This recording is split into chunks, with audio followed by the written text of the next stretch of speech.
much obliged. Such a pleasant day. But now it's time for me to go. The autumn moonlight's my I was like, way. really? It's funny. I've never heard that song. Yeah. And with it paid, and it's And probably for good reason.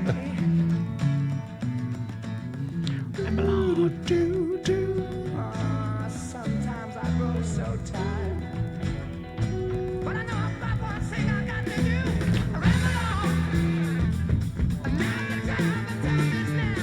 Write a song.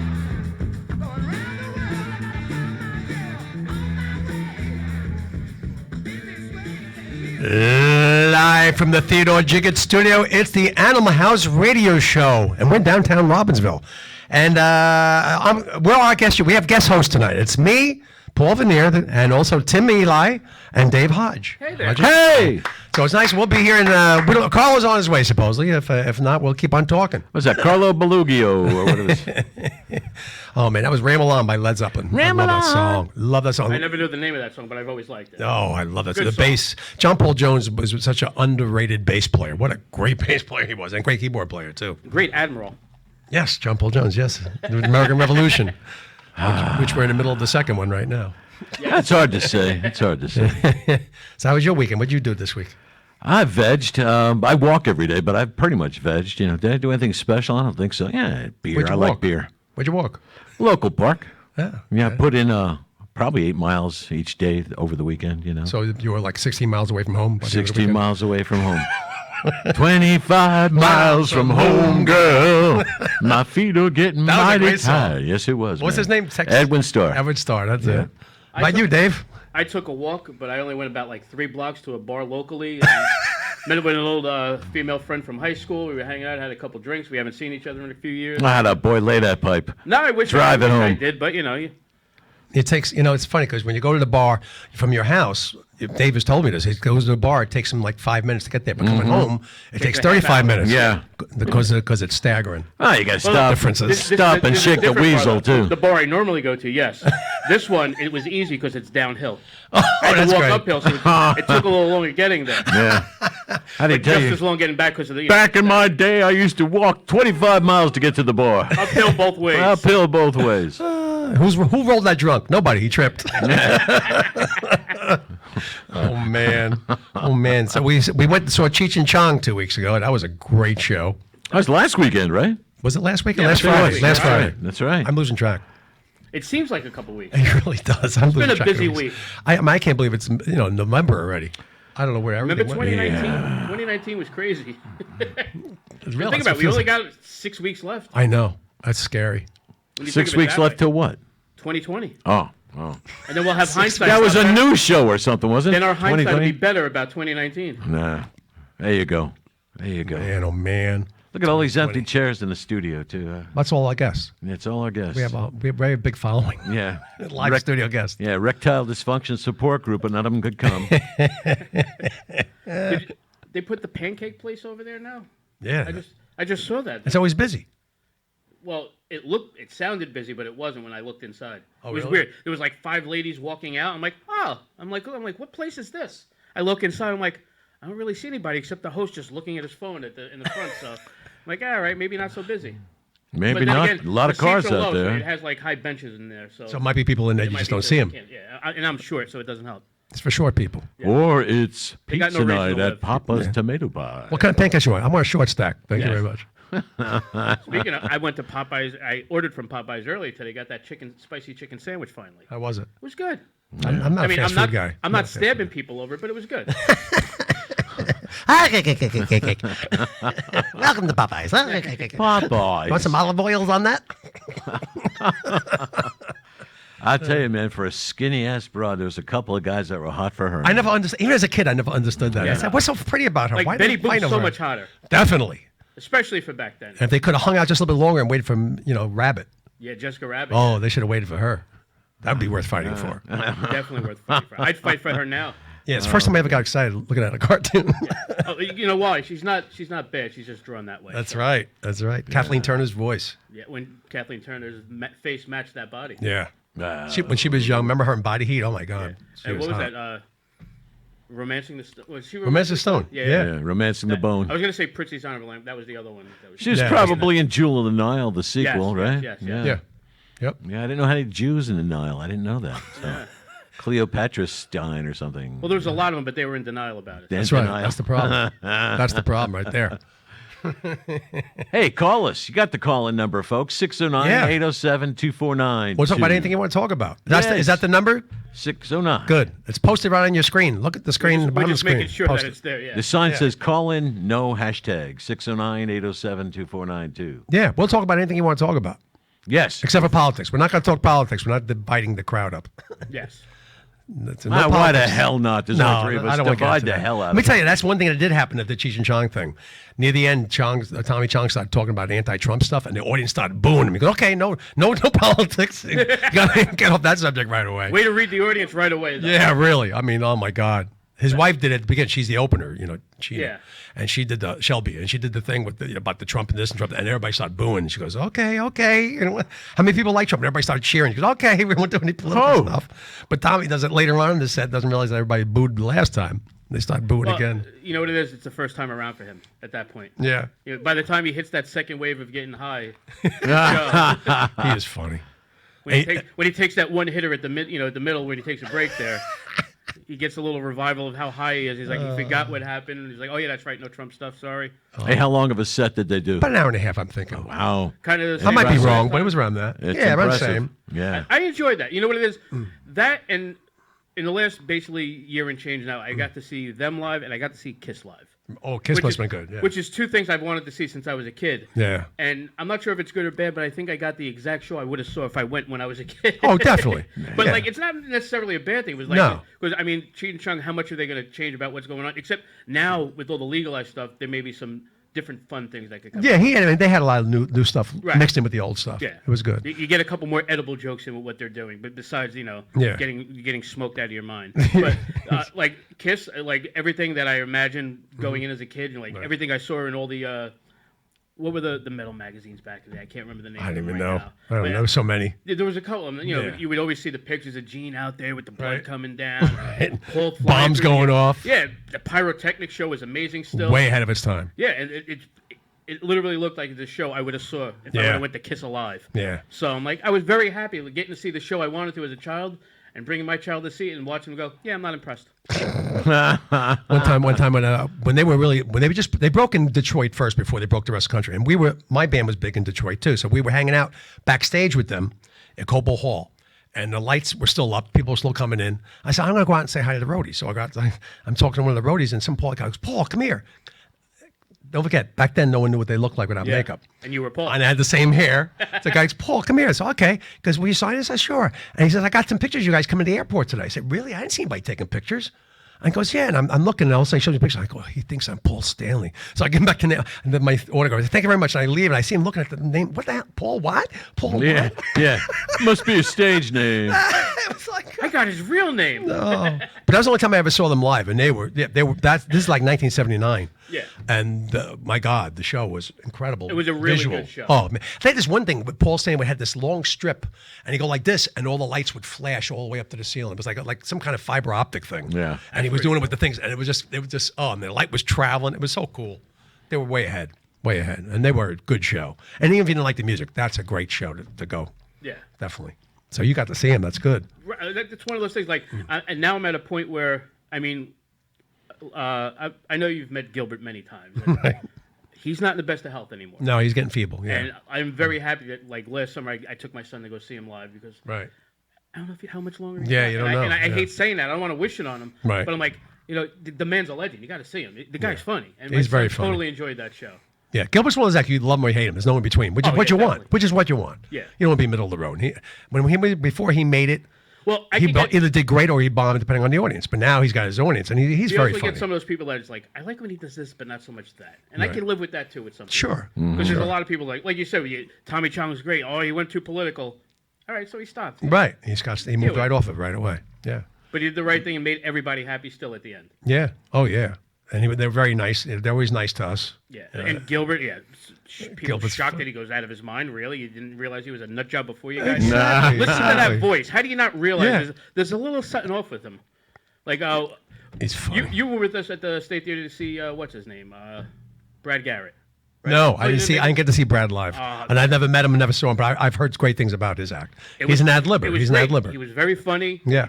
And which is weird that you don't usually do that much crowd work in a theater. Right. But it worked because it was mostly the people up front, so it Right, worked with right. what he was doing. Right.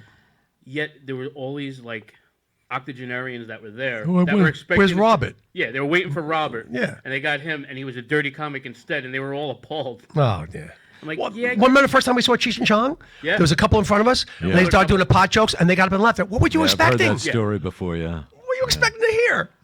Have you followed that career at all? You know what they do? That's what it is. Like, there's some people that I'm not sure why they go to a comedy show.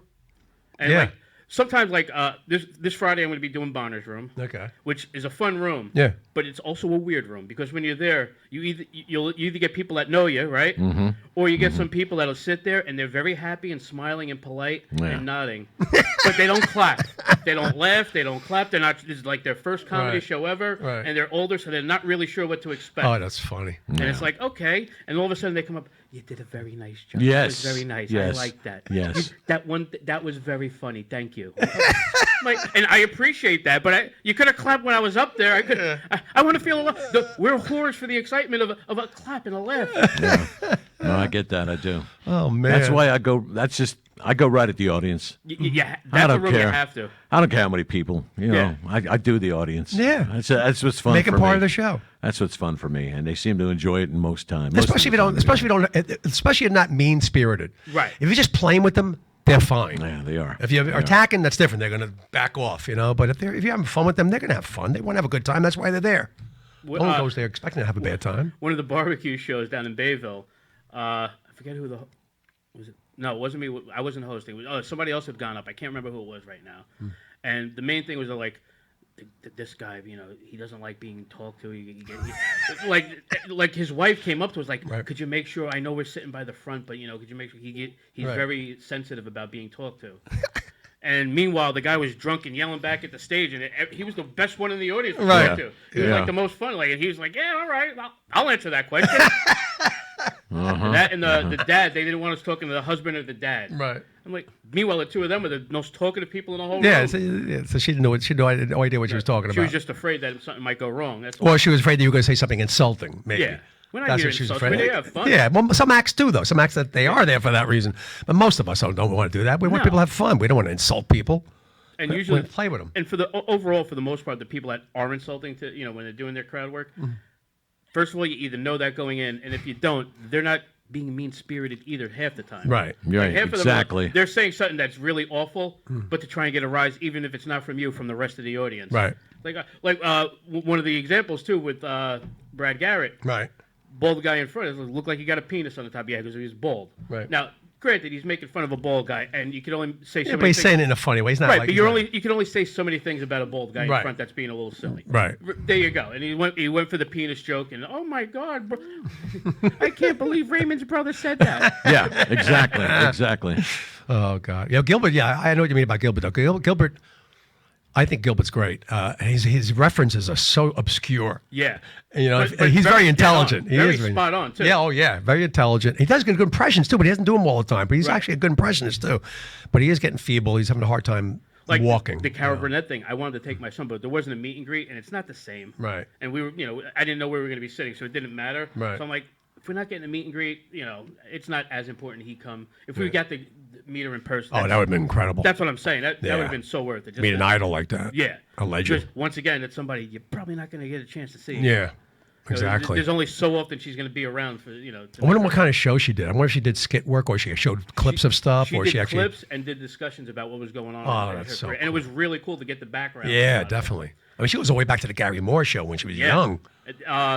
Between that and she was talking about this one lady, and I can't remember her name because I'm bad with names, but it was one of the audience members that was basically at every Carol Burnett table. Oh, Mrs. What's her name? She used to go to all the Merv Griffin shows too. Yeah, Mrs. yeah. Miller. How big that? Mrs. Miller. Yeah, yeah. How big? She went to How all big? the shows. And somebody Wow. in the audience actually had a picture with Mrs. Miller and Carol that was Right. she happened to be by them, and like she got Yeah. a copy of it. She asked Carol Oh, to sign it. that's so She's like, cool. yeah, you know, give it to my people afterwards. I'll sign it for you, not a problem. That's so cool. Yeah, which is really cool because like Yeah. Mrs. Miller, and, like, it was so funny. Like She was I vaguely everything. remember the Mrs. Miller. Yeah, she was in every audience. But then she was showing clips. I'm like, all right, I kind of remember. I'm like, all right, I get it. She was always on the Merv Griffin show. Merv Griffin, he always say after the monologue, go down, hi, Mrs. Miller, nice to see you again. Yeah. She was there every night. That's incredible. Merv That's all she Griffin, did. huh? Merv Okay. Griffin. That brings back some memories. Yeah. It really does. Yeah. Ooh. He was tight with Ava Gabor. He was real tight with her. He would always have her on. Mm-hmm. And, you know, who did? I think it was Mike Douglas is where Lennon performed, right? Yes. Co-hosted for a Yeah. week. For a I week. only him know that and Yoko, because of yeah. what do you call it? Forrest Gump. Co-hosted. For a week, he Yeah. co-hosted. He'd always on have that he always show. have a co-host for a week, every week. Yeah. Wow. Yeah. Him and Yoko did it for a whole week. That's big news, man. It was and, great. and they had other musicians. Like one show he jammed with Chuck Berry, you know, and yeah, that's pretty cool. It is real cool. Yeah. That was a great show. I was on that show by accident. I was in the audience. I wasn't on the show. But you know, the guy used to be, what's his name? That's one of those From the big Knicks. credits. The guy from the Knicks that had a photographic Pearl? memory. No, tall guy. Phil Jackson, Might be Phil. John Gianelli. I don't remember now. Yeah. Jerry Jerry Lucas. Jerry Lucas. Yeah. He did everything He to did. association. He And before did. we went into the audience, he came to the audience outside, we were online to go to this place. He went through everybody, talking to a little bit, finding out their name, and went down the line. It had to be at least 300 of us. At the end of the Mike Douglas show, he had everybody stand up, and Jerry Lucas named everybody in the audience one by one. Now, did you? And Pick we his, sat down as he named us. Yeah. Did you pick his brain? Because you're pretty good with that too. No, the only thing I said to him was, how do you do it? Do you do it through association, or do you have a photographic memory like me? He goes, I do it through association. Because you're excellent with that too. You want to go have a Having- photo? Mine's visual though. It's a visual. Right. It's a visual thing for me. But he developed it. He developed it. So he's trying to. His point was to prove that anybody can develop it. It's all through association. Watching you do it is just fun to watch. It's fun for me because I don't know what's going to happen. I like not knowing. Right. That's my most fun for me because it sets up the whole show. Yeah. Sets up all the callbacks. Yes, it You know, does. so that's what I like about it. I don't know what they're going to say to me, and I love when I hear something I never heard before. It just makes me go ding ding ding inside. Yes, I got a new one. Now wait, how often does that happen? Because It does happen. It does happen. Because sometimes people, not everybody tells you the truth to make a lie up. That's true. So I just go whatever. I don't care what they give me. I'm going whatever they give me. Yeah, sure. But yeah, every once in a while, I would say maybe once every 5 or 6 shows, I hear something I never heard before. Okay. But then it grows because now that's like a whole new bit. Now I have that. I can grow with that. So what I try to do when I hear stuff I already heard, I try to add the stuff I have and then add new stuff to it, and then bring it all together. As I go through the show, bring it all together. Right. But I love when I hear something I never heard before because my show is really ad libs that have stayed in. Right. All those things start out as ad libs, but now when I hear it again, that stuff flies out. Then I try to fill in new stuff with it. Yep. So it's all ad libs that have grown in. But that's most fun for me because I don't know what's going to happen. I like not knowing. Right. No. Yeah, and you do it. I mean, you do it. I'm sure you do it. I do a little bit of it, not too much. My problem when I try to do it, I forget the material I wanted to do, and it screws me all up. Just leave a little note. Leave a Yeah, little note for yourself. That's all. That's why I'm trying to work some more in. I'm like, Yeah. let me. My whole problem is also too like somebody was talking to me like another comic was telling me like when you tell some stories off stage, they're much better than some of the stories you tell on stage. Why don't You tell got to learn some how of to those? transfer them. Yeah. I'm like, I'm better at talking to people one-on-one. I've never really sat down with those stories and tried to do it as a stage thing before. Right. Which is always, I'm like, I should be able to do it. It shouldn't be You that. should no, it shouldn't because as long as should you be that- deliver it as yourself, it's going to Yeah. come out funny anyway. Right. So just making sure it's concise and it's not long-winded, Right. and you get to the That's- jokes fast. Right, that's That's all. where I lose myself because I Yeah. can tell you a story and it'll be funny. Right. But trying to do it in 10 minutes, it may not come across. Right. I got to figure out how to do it. Well, Make it concise. look at the best storytellers like Ron White, people like that tell Oh, a story. he's good. But even though he's telling a long story, every He 10 takes seconds it is a every- joke. he takes There's a time. joke. Yep. That's what you need. So that's all. You make it tailored to that way. Yeah, That's all. I need to sit down one day and just go through it, find one or two of the really good ones that I like. Right. And just go and just tag the whole thing up all along. Right. Yeah. Hey, we got some people checking in with us. Want to say hi to Tanker Dave Rodney. Taker Dave, yes. Tanker Dave, yeah. I finally got to meet him. Yeah. I met him I did the fundraiser for Colonel Vic. Okay. Oh, the one over in Kenilworth. Yeah. All right. And he showed up. It was great to see That's him. pretty cool, too. We heard Tanker Dave. David Henderson we're hearing from, too, We got some people checking in. Hey, guys, David, Tanker, how you guys doing tonight? Tanker Dave, more coffee. I can't hear you. What'd you say? No, this is cool. All right. We're winging it, man. I like this. This is cool. Yeah. I love it. Call in. Talk to us online. Yeah, Talk to us Tanker on, Dave. on the show. Tanker Dave, man, I heard about you too. You've got the strength of 10 men, I heard. And the Hence the name Tanker. And the STDs of 50. But yeah. They fester inside of a tank. So. The dark, the damp, you know. And the privileged.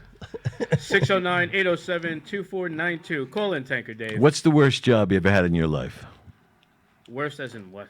The responsibilities of the job. Or that you hated so To much. carry, or that you hated. Yeah, that's good, actually.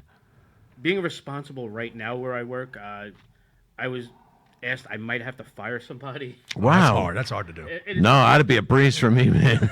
Well, you know, not when it's people I get along with. You know what I mean? Like I went and I worked where I'm working. I've been there basically 20 years now. Oh, so you know everybody, yeah. And they haven't been there as long as me, but so I've got to see these people come in. I'm like, they're not bad. Sometimes they're lazy. I'm lazy too, and it's like hard to. Right. And now I'm in charge, and it's like I have to be responsible. And like, just step it up. What's wrong with you? Right. Come on, dummy. Like I shouldn't be. And it's the thing is like I should be like, hey, you're doing all the work. You know, somebody came up to me like, dude, you're doing all this work. They should at least be trying to hold up to your level. Right. Mm-hmm. I'm like, yeah, but I've been killing it like this for 20 years now. Nobody's even close for most of that time. Right. So I'm used to people just being slackers the whole time and being okay with it. Yeah. Now I'm in charge. I'm supposed to be like, no, you got to do as much as I have. Nobody came even close most of the time. Yeah. So Oh, I it's get like, that. ugh. What do you do? I don't even know what you do. I do customer service. I work for a car finance company, Oh, okay. and I get basically all the complaints. Right. And Exactly. I'm, Oh, Be- man. So between- fire the customers. Oh yeah. Yeah, you get good practice that way. Right. Yeah. So it's like, all right, well, you know, and it's usually it's car financing, so it's people that are behind anyway. Right. So they really love to talk to me. Yeah, they're I'm on like, bad credit. Why did you Yeah. repossess me? I'm like, you haven't paid in 6 months. That could have something to do with it. Yeah. I don't know. Why are you calling Catches me? them. Because you haven't paid your bill in a couple months. I don't know. I'm up to date. I always pay. I'm like, yeah, but every check bounces. It's not the same thing. Yeah, exactly. Uh-huh. I might have left your house, but it didn't leave your account. Right. Hey, while we're on the subject, made my last mortgage payment. All right, congratulations. Now that's the big one. Yeah, the great. bastards repossessed. So that tent They is foreclosed on me. tent is yours now. Yeah, they foreclosed. Sons of bitches, man. I'm shaking your hand too. It's all right. I'll wash it. It's a good joke. Oh God. And No, it I had actually it. really is. I like that one. Well, when I was it's about 22 years old, we'll say, I was working for a company in their data center. Back then it was all mainframes, and it used to be when you printed out reports, you had ply paper with carbon paper between pages. Yeah, you know? yeah, the mimeograph, yeah. I worked a machine that was called the decolator, which used to be it removes the carbon paper from. That's funny. That was what I did. The decolator. The decolator. I love that. Yeah. Sounds like a movie, don't it? Yeah. but One that's job what that did. I had that was really asinine. It was also customer service work. Working for Vonage, I'll say it. I don't care. I'm not. What are they going to do? I remember fire me them. again? I remember them. Yeah. Working there, if you needed a day off, if you didn't give at least 24 hours notice, Right. you'd be written up. Huh. And after 3 write-ups, you get fired. So if I went home from work and felt sick and couldn't make it in the next day, was I'd it. get written up. Wow. I'm like, Yeah, it's pretty how- heavy. How am I going to know 24 hours in advance how sick Yeah, I'm exactly. gonna be? I think I'm gonna be sick Tuesday. Yeah. No, I guess if I'm taking a day off, I need time for. You should have been a decolator. Yeah. I'm telling All you. right, I'm out. Never mind. Yeah. Decolator. But that's how it was. You just kind of feed it through this machine. And then, if it's 6 sheets, it's like, all right, the first round is done, turn it around, pop it back. Oh, God. You ever been 6 sheets to the win? Oh, yeah. Oh, yeah. Yeah. Yeah. So that was, looking back on it, no stress at least. Right.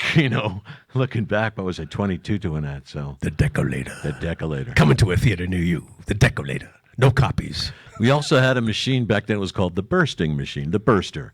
You would take like for instance, invoices. Right. And you used to run through a printer, and they all have that perforated line. Oh, yeah. The burster used to, Unperforate them? yeah, Rip them apart? boom, boom, boom, boom, yeah. Nice. So yeah, I was really highly trained to do all kinds of great stuff, man. You did a lot with paper. Oh yeah, oh yeah. Now I did go you roll through papers, too? I go through about 2 rolls a week now at home, but yeah, Wrong end. yeah, Some wrong people end. started off with lines when he got there.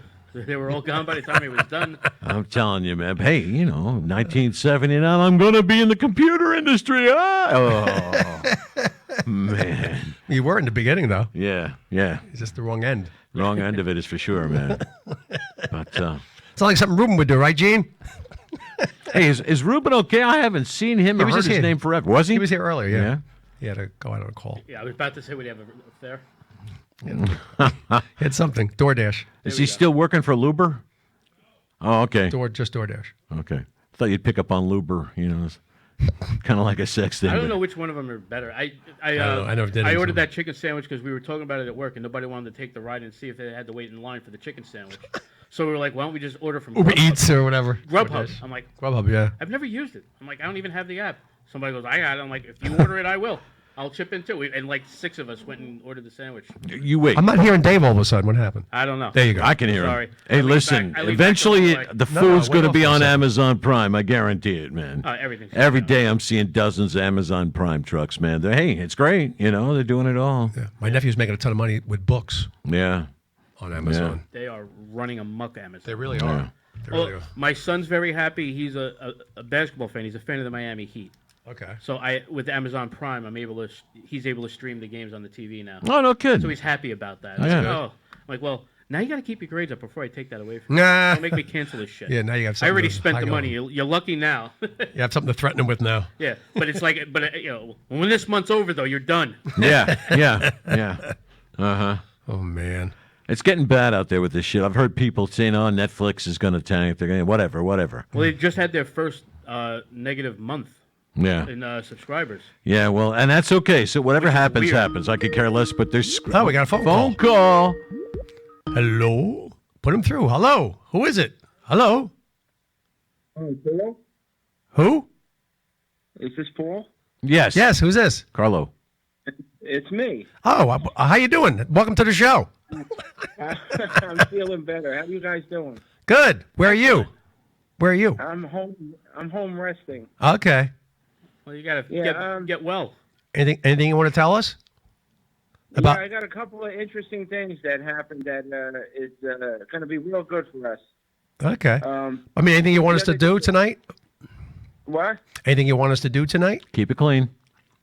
No, you're doing a fantastic job doing it, but we got a lot of good stuff coming up. Tell us about it. Tell us, yeah. Next week would be Joyce DeWitt and Rodney Allen Rippey. Oh, cool. Joyce DeWitt. I love it. I thought Rodney Allen Rippey. I also confirmed Robert Smigel for the 20th or the 27th. I'm not sure yet. Oh, good. That's Nice. Triumph. The Yeah, yeah. Oh, Yeah. and all the digital shorts. And all the writing he did. Yeah, he wrote for Saturday Night Live for a long And time. then also, on the 14th, even though it's not our show night, we're going to do a pre-recorded interview. Is everybody sitting down? Yes. Carol Burnett. Not anymore. Oh. It'll be around 3 o'clock on the 14th, pre-recorded. So if anybody wants to sit in for that, you're more That's than what? welcome. It's Thursday, right? Next Thursday? Yes. The 14th. Oh. Good. That'll be fun. We coming to Hamilton Doing a studio? fantastic- I don't feel a little dizzy, but I'm all right. Well, we've always Love been a you, little Tony. dizzy. Love you too, Gisela. Oh, I love you, sweetie. You've always been dizzy. How can you tell the difference? Yeah, but He said I can't tell the I difference. can't tell. I'm sure it hasn't affected his appetite. He'll be here all week, folks. Try the veal The and other the thing- Pringles. Steve Keller and I pre-recorded an interview with Billy Gibbons from ZZ Top, and that was amazing. Nice. We're going to air that soon too. Okay, good. Oh, wow. So give All me right, yeah. carry on, and I'll see you next week. Hey, tell Joyce DeWitt, even though we have similar names, mine's not really Timothy Dimwit, okay? So, Okay, I'll let you tell her yourself. 'cause oh, you're believe me, I got all looking kinds of to things. throw out those 2 or 3 punchlines. Oh, I'm good. I can't wait. Oh, next week, That'll be Joyce fun. DeWitt and Rodney Allen Rippey. Yeah. He was the And Carol Burnett. Rodney Burger Allen was King. the no respect guy, right? No, the Burger King kid. I know. Yeah, no, Jack in the Box. I tried jacking in the box, didn't work. I like Jack in the Box. That's too much information, Tim. But thank you for sharing. Tim has issues. I do. Have a good night. What happened? What happened to the sound? There we go. See you guys. All right, man. Thanks, Okay, Carl. get better soon, will you? Have a good one. Okay, brother. Ladies and gentlemen, that's Why the original did we show. lose our sound, Gino? We're not hearing anything in the headphones. I know it's on because I hear it in the studio, but I'm not. I'm hearing it in the headphones now, but Very light, very low. Yeah, I'm Something happened. still There we on go. it. I still Oh, have everybody. Okay. it's like a rolling brownout. Yeah. There we go. It's off. It's on. It's off. It's on. Hello? What? I guess we're on, but we can't hear ourselves. Yes. We just don't hear it. All we hear is that speaker. I'm good here for what Gene it's just worth. wants I'm more good camera here. Time. Hi, Gene. Gene, That's Gene. How are you, Hershey's Chocolate As a program World. director. It's working, but it went really, really low. It dipped for a minute. It's back now. So back very, very low. You can And before my audio went out for like a half a under second. it. Yeah, it just got very low. Wow. Could be. It could be analog too. I We wrote just a so I wrote a story about it. The story of the Didn't happen diary to of the phone analog. call. No.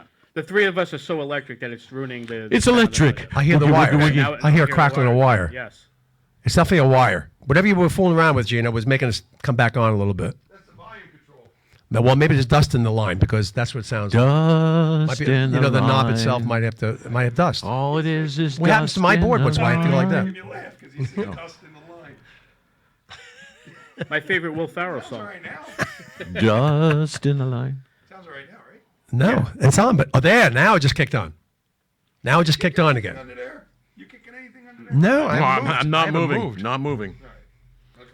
Are you stepping on anything? No. Anyway, continuing with the Are show. you smoking anything? Please sing Here's some. together. Sing together, please. Hymn number 47. Now, that's one of those songs, though, that I only remember Will Ferrell singing it now. Yeah. That's funny. Yeah. That and whenever I hear that Phil Collins song that from The Hangover, I can only imagine Mike Tyson singing it. Right. There's just certain Yeah. songs like once it's like redone, it's like Oh, yeah. it's totally over. It happens to me with parodies too. If I write a parody of a song, I can't remember the real version anymore. That makes sense. It's horrible. It's scary. This is though. an incredible country when you think about it. You take a celeb like Tyson who's done time for sexual assault. Right. Alleged. Now he's popular in the entertainment world. Yeah. What a country. He's, to live he's in. very big into pigeons. That He has a and whole also pigeon he thing. owns a huge pot farm Right. that he's going to do I don't know if you heard about it. He has it's going to be called urban camping, where he's going to Okay. set up like campsites, Right. but they're actual like it's electric. It's not you're not Right. fully camping, Right. so anybody could go in there. You don't have to. You could be Right. a lazy millennial, still go in and not have to worry about starting a fire. Right, You right. sit inside the little log cabin. You got your stuff, and it's out on his pot farm. That'd be great. It's great when you're high and a bear comes at you. Right. I doubt you're going to have that, but you never know. Somebody's going to be high and leave their sandwich out, and Yogi's going to come by and swipe. Exactly. Right. I mean, you can only control that situation so much. Yeah. Phone call. Out of your element. Phone call. All right. Hello.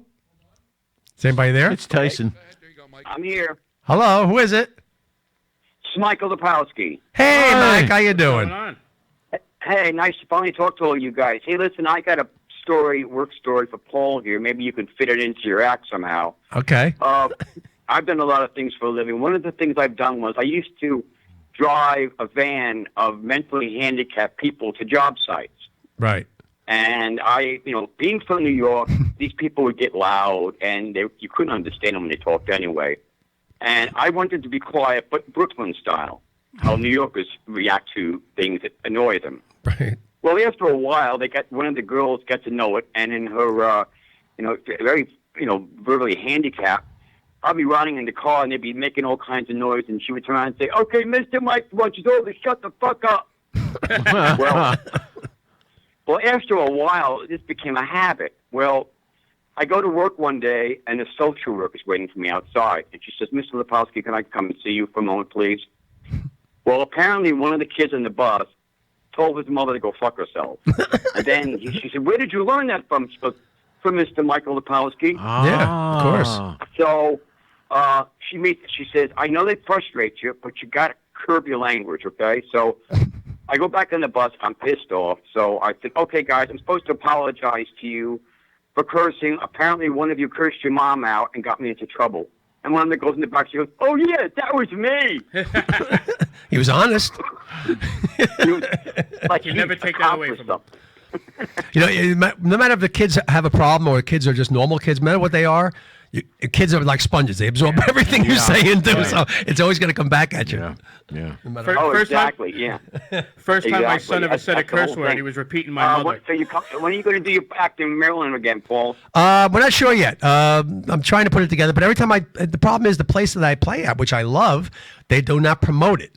And the last two times I was supposed to play there, they didn't promote it, and we had very low reservations, so we canceled the show. Listen to this Because guy. of course, it's in Maryland. I'm not going to drive to Maryland and not do a show. I worked for my last employer 29 years to get one promotion.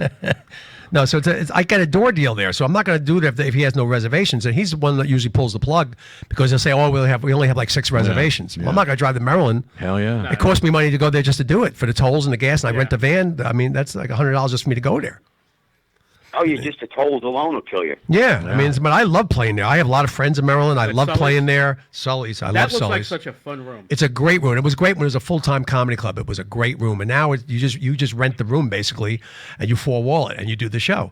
But they don't help you promote. He doesn't put signs up. He doesn't put anything on the tables. You call if someone calls up the number at the bar, you get to get the bar, and they ask about the show. They don't even know there's a show. Oh, there's a show. They don't even know.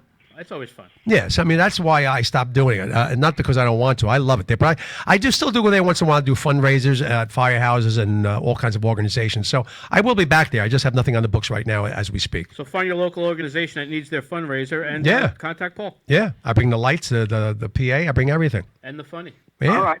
Sounds good to me. I'd love to. I'd love to do it though. I really do love Maryland. I have a lot of friends there, and I have relatives there too.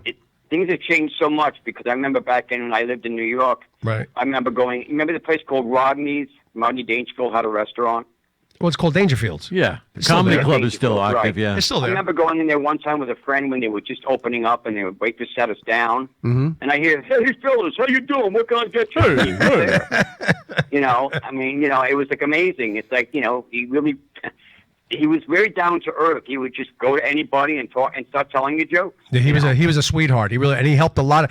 He's one of those guys that helped a lot of young comedians coming up. He would like really help them a lot and encourage them. A lot of guys don't do that, and he was one of those guys that did. So I mean, he was a sweetheart, real good man. Well, I mean, I've done a lot of stage work, Shakespeare and stuff like that. So anything I would be majorly featured in, Right.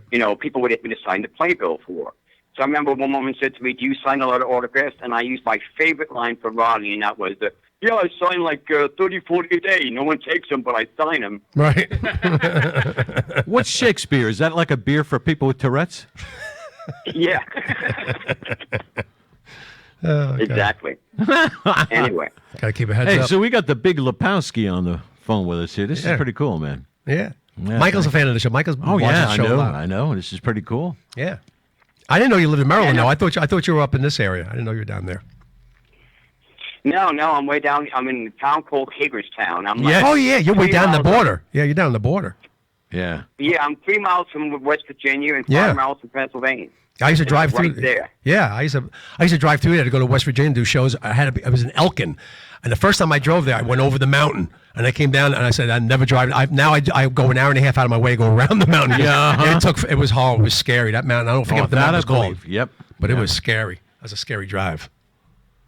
But I used Yeah, to go right well, there. you can get lost here real easy. It's all Yeah. Some parts of the state, it's just cornfields. You feel like you're going to die in the field, Yeah. Wow. He's right. Yeah. Especially when you get towards, like I said, Virginia, West Virginia. West Virginia is like, especially that part of it, the north part of West Virginia is very, very, very woodsy and mountainy And yet that's still the populated part.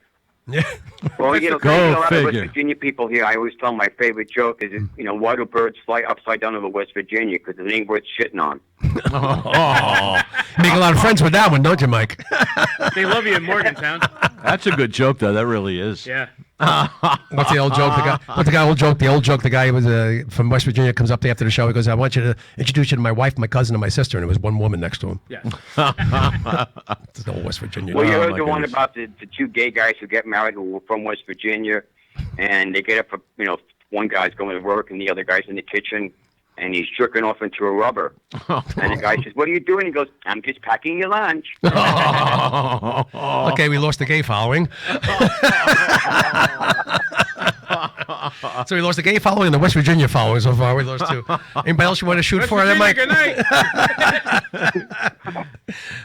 Anybody else? Yeah, Anybody you'll have else? to put disclaimers on this episode. That's all. No, we don't. We don't disclaim anything. We claim everything we say and do. Yep.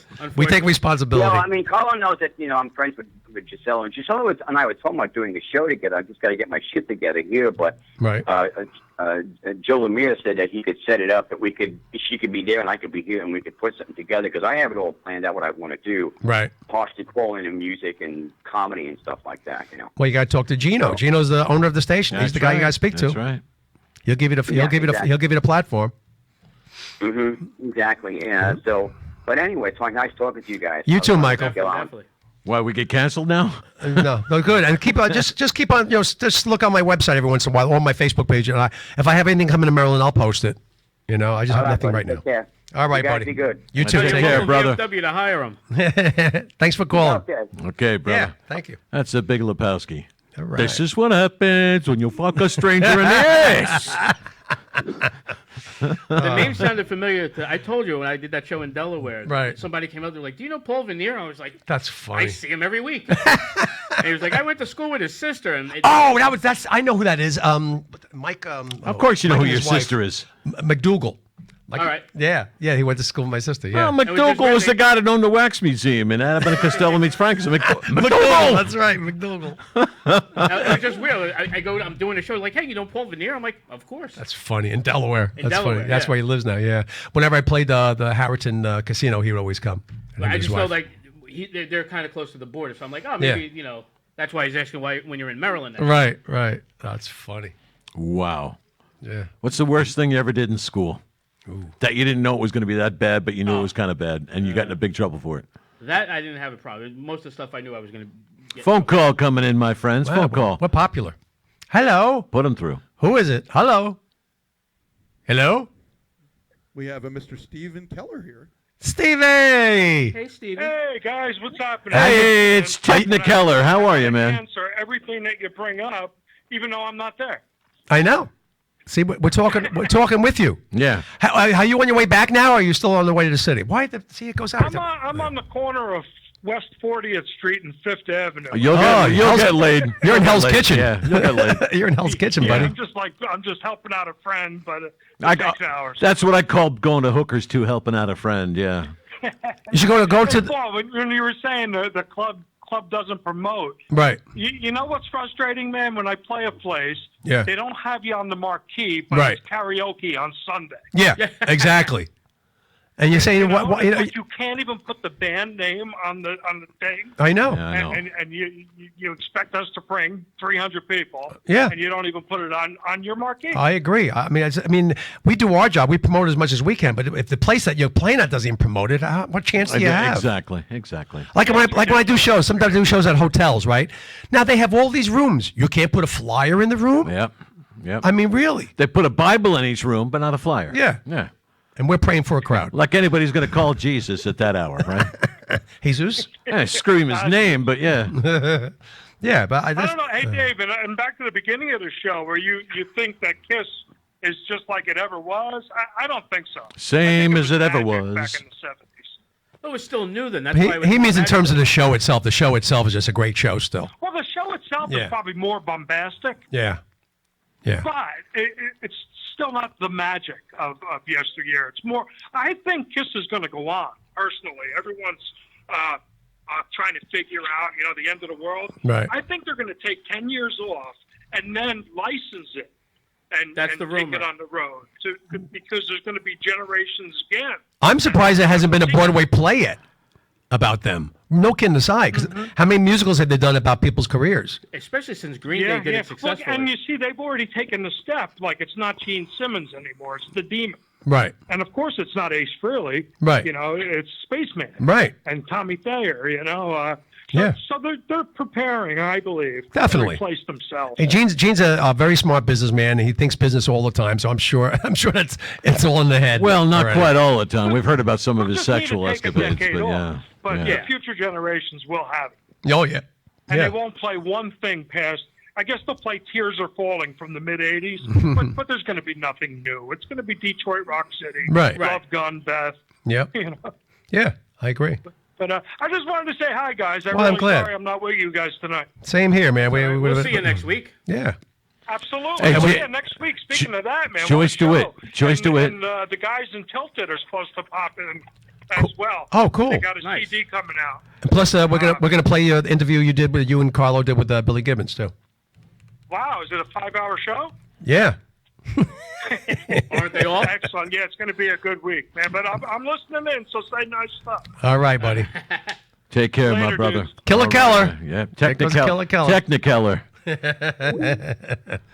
Yeah, he took a side gig and went to the city because he didn't know we were doing a show tonight. Yeah. I didn't hear anything. I figured, all right, we're on, and we are. But Yeah. I didn't hear anything, We're rambling on. Rambling Speaking on. of that, it's always good when they put the marquee up and they advertise the show, but then they spell your name wrong. Oh, that sucks. David Ho. David Ho. I didn't know you're Hawaiian. Tiny bubbles. They actually had people calling to see if there was an Asian comedian coming. Oh, in. that's That funny. was the best part. That's fun. David Ho. All right, I'll buy that. David. Took off one letter. It took off one fucking One letter. letter. Mom, I almost made it. David Ho. Some of the funniest shit I see is listening to a Sirius XM in the car on whatever station I'm on. There's only so many letters, the characters that'll fit on the screen. I think I took a picture of one the other day, and it just made me laugh. I couldn't help it. Here we goes. It's by New Kids on the Block, and the song is "Didn't I Blow You?" Not making that up. That's funny. This thing's on, okay. I've seen a couple like that. Well, seriously, I did it. Tom Jones, "What's New Pussy?" He would know. Yeah. So He would know. that's kind of like one of my little, I love it. I love his voice. What a great voice he's got. So much power. Yeah. He's only 5'5". Yeah, and he shot Delilah. But I always liked his voice. And he still sings great. I mean, he was doing one of the shows and he just sang and it sounded great. He just has all that power. So his voice hasn't gotten weak at all. No. He's been performing all these years. That's why. British. He didn't He's take part any of the breaks. British invasion, that's for sure. He's from Wales. He's a Welshman. Yeah. Yeah, but you're right. It was during that era. Tendon Bar, and what happened? It was Tendon Bar, and it was these two women. I swore they were from England, and what it was like, are you ladies from England? They said, no, Wales. All right, are you Wales from England? Yeah, that tip went south like you wouldn't believe. No, it wasn't going anywhere anyway. They're British. Yeah. Stop your blubbering. They're European. They don't know how to tip. That's where perfume comes from, right? Whale Whale blubber. vomit or something like that. The whale blubber they use. Yeah. Oh, man. That's got to be an interesting business, the perfume and fragrance business. Well, I wonder if they still use that, because I know that's what they did like know. 100 years ago. Yeah, probably everything's synthetic now, probably. Yeah, because I'm quite sure the Greenpeace people are against you hunting the whales Right. still. Yeah, but they smell great, the Greenpeace Yeah. people, so they're doing something right. They would know. That's got to be an interesting. Imagine having that job. Just you like the inspector. Oh, that one's good. We're going to call it such and such. Yeah. Yeah, the That one's no names that good. they come up with, on top of it all. Remember Seinfeld? Kramer. Yeah. He did It the ocean. smells like the beach in the ocean. Yeah, smells like, you're right, it smells like the ocean. I Seinfelded out back in the day. I don't think I could ever watch it again really on a regular basis, I just got so burnt out. I saw every freaking episode because it was must-see TV, but if I was to buy like a complete series set of some shows, I don't think Seinfeld would be one of them. Because you're used to it. That's why. It's still on the air. probably, yeah, It's probably. like MASH. It's on every night. Well, that's the thing. Like, I don't think I could buy a DVD set of a TV show anymore, just because it's always on or on demand somewhere. Yeah. And if I really wanted to, I could watch it. And if I really felt the urge, it's like, it'll be on again. Yeah, I think I don't need that episode right now. Yeah, I don't buy that many. The only series I've bought late, I always buy after it's done, the season's done. I buy the what do you call it? Curb Your Enthusiasms. I buy them. of course. So I want Of to keep course. those. I want to keep those. But yeah, I most of the time, the only thing I bought was Abbott and Costello, their show. I bought all. It was only 2 years. I didn't know The they only TV did 2 show seasons. was awesome. They It only really did 2 was. seasons. That was Yeah. it. TV show was awesome. I love Mr. Fields. What a great Sidney character. Fields, Mike the Cop. Like the cop, Well, Hillary those- Brooks. see, those older ones I wouldn't mind buying, because Yeah. those you still can't always see. Yeah. So I get that. They don't show them anymore on TV. No. Yeah, but you can buy them. You can buy the DVDs of the 2 seasons. That's it. And oddly enough, you can always find them if you're not looking online. If you're trying to shop at a store for them, you can get them down south. Okay. Down south, the Walgreens and everything. Much where they- cheaper? Yeah, well, yeah, it's in like the $5 DVD Oh, rack. and right. It's like, oh yeah, you could get this Abbott and Costello. I'm like, really? Because it was like 8 years ago. I'm in Florida with Yeah. my family, my mom, my son, and I bought DVDs for I'm like, I'm shopping for myself in Florida for Right. DVDs. I'm like, why am I doing this? I'm like, oh yeah, because they don't sell it up by me. Right. I'm like, okay, I can live with that. Truck stops too, a good place to look for all Probably, kinds, yeah. not just DVDs, but all kinds of great stuff. Hand jobs, yeah. We got one not too far from here. It's the Iron Skillet. Gene, you know where that's at? Off of 130 and 295, the Iron Skillet. Oh, that is just too cool. And it's like truck stop on steroids. Iron Skillet's like the best breakfast you could ever have, right? Because it's a truck place. Sounds it. But the store, that's part of it, everything a trucker could want. Oh, 'Cause these are guys that are going cross country. And I mean, it's just, wow. Right. Incredible just to go shopping in there. I have a great truck stop story for you. Yeah, go ahead. This one I was in stark naked. Oh, okay. And we had, like I said, we were number 6 album. We're touring. We're young. We're like teenagers. By the way, we're HamiltonRadio.net, correct? .net, yes, Good. .net. Remember and you that, can folks. download the app. Go in there and download for either an Yeah. iPhone or an Android. And we were touring. Now this is back in the 70s. Our hair's really long. Yeah. And we pull into a truck stop in the Midwest somewhere, and everything would come to an end, stop like in the movies, and they all look at you.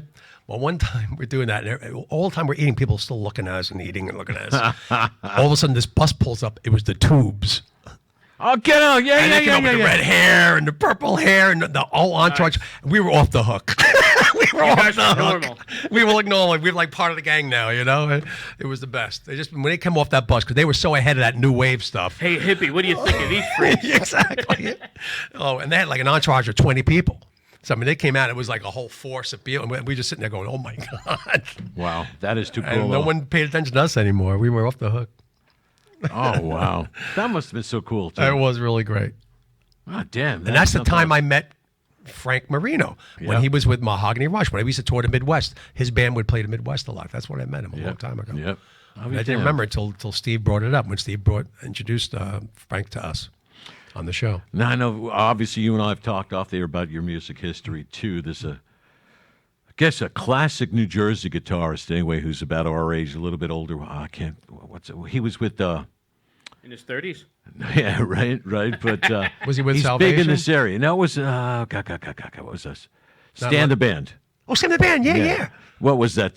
Frank. What was his name? Well, it was a couple of guys. It was George was the bass player. Right. Glenn was the lead singer, and he played guitar. Right. And Dennis played the drums. Jack Leslie played the keyboards, and Bernie DiPolito played the percussion. I guess it was the The same. lead guitarist was Glenn. Glenn was the lead guitarist, and he was the That's lead who I'm singer. thinking of then, but I know he was big in the clubs back in like 1979. Ernie White. Ernie White Came in later on. Yeah. Okay. Yeah, came in later on when they formed a different form of the band. And he's especially in this area of Jersey. He is still big. He's a great. Oh God. And he's a great guy too, and a great musician, great writer. Yeah. I haven't seen Ernie in so long. And boy, can he still play too? I believe it. Wow. I So love yeah, Ernie. Yeah, I he's see right. him- He's from this area, right? Yeah, I see him about once a month because he plays all the local. Come on, tell him to come on the show. Yeah. All right, I Especially will. since- Seriously, Definitely. I will. I know I Ernie will. from a long time ago. I love Ernie. Yeah. I'd so love to see him again. I haven't seen him in so long. Facebook has got a page called Rock Clubs That Don't Exist Anymore. I've seen that, yeah. Yeah, Dave and I were talking last week. There was some club, but it was a picture of Salty Dog. Yeah. Right. In the club picture, So I wonder what club it was. yeah, I don't remember. There A were so club, many. North Jersey club, but Could have been fine. but I go in there a lot. Odds. Yeah, just Could've been because any of all those the clubs. clubs I used to go to, and it brings back memories. Back then, there was a million clubs, and they always packed. and they all were clubs. They weren't bar restaurants, too. Right. They were clubs. No, real venues, real rock clubs. Rock clubs. Yeah. Birch Hill. Birch Hill was one of them. Yeah. That was Art Stock's place. Yeah. Yeah. 9 and 18. The guy that we used to work for him runs the Headliner. He owns the Headliner. Okay. Tom. Yeah. Tom's the one. I'm playing the Headliner. I'm That playing makes their- sense. Playing the Valentine's Day weekend. Oddly enough, you know how I know that makes sense to me? Senior year at college, I'm in Right. Cancun. I find out the year before when I was down there for spring break that the head of security is from New Jersey. Big Mike, he used to bounce at Headliner and Right. at Birch Hill. Right. It's like, anytime you want to come by, just let me know. I'll get you in the club for free. Right. What he used to do is he would spend the winter Right. down in Mexico and then come up for the summer and do Headliner in Birch Hill. Oh, wow. And do all that. And Yeah. I was very torn. And like, he wanted me when I graduated, because I graduated in May '99, Right. and I wound up having to take another class over. That's a whole other story. Mm-hmm. He's like, hey, why don't you come if you want? If you're not sure what you're going to do for work, I'll get you down here. You can do the same thing, and we can go back and we could, you could work security up in Headliner after that. I'm like, which, I mean, great graduating college. I just want to party still in a sense. But I was much older when I was a senior in college. I was almost 30. So I'm like, maybe, if I don't find a job, I will definitely hit you up. But at a certain point, it's like, yeah, how long do I let the party keep going? I'm telling you, you man. gotta grow up a little bit sometime. Everywhere. And plus, Art Stock's Royal Manor North on Route 1 in North Brunswick back in the day. That was my go-to because I grew up not far from there. Right. And Zaffy's? He'd have Zaffy's over in was that Piscataway. Stelton Road or Piscataway. something? Yeah. But Art Stock at the Royal Manor would have bands like a few nights a week, not just on the weekends. you Every know? night. There was a group Yeah. every night. Yeah. You had the Mothers up in Wayne. But Mothers is still there, I think, right? Is it really? Probably different As of location. like 5 years ago. It was Oh, still there. okay. That was a big place. Yeah. But we played. I mean, yeah, I bands know played they every were night. supposed to close down, and somebody was like, no, we got to keep this open. And okay. they were petitioning to try and get it done. And I haven't heard because I don't hang out in Wayne. Wow. So it's kind of a hike. Yeah, there were so many great clubs and Yeah. so many venues and so many great bands too. Stanhope House is still open. Wow. That's a nice venue. Yeah. I used to love Jimmy Burns' Seagert Inn because Yeah. the Lynch Boys were like their big house band. that was- Those guys yeah. were fun. Yeah. And what was Peninsula House down at Seabright? We go down there once in a while, you know. That's still there, I used to play Trade Winds all the time. Yeah. I miss that place. That Chatterbox. place That's was a a lot great of club.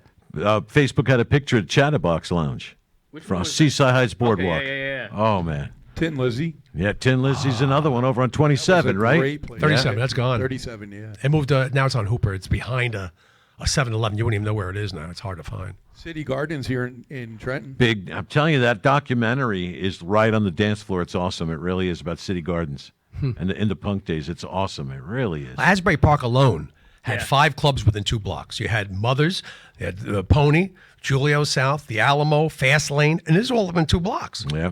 And a big disco club. I And forget now what that they was own the whole called. thing. Yeah, it's all corporate now. Wonder Bar and Pony are owned by the same company. Yeah, but the great thing is it's a resurgence, a renaissance for Asbury Park. It can't beat it. Oh, definitely. Can't beat it. Oh, So- definitely. They say I go in with it. That's all. Yeah. But yeah.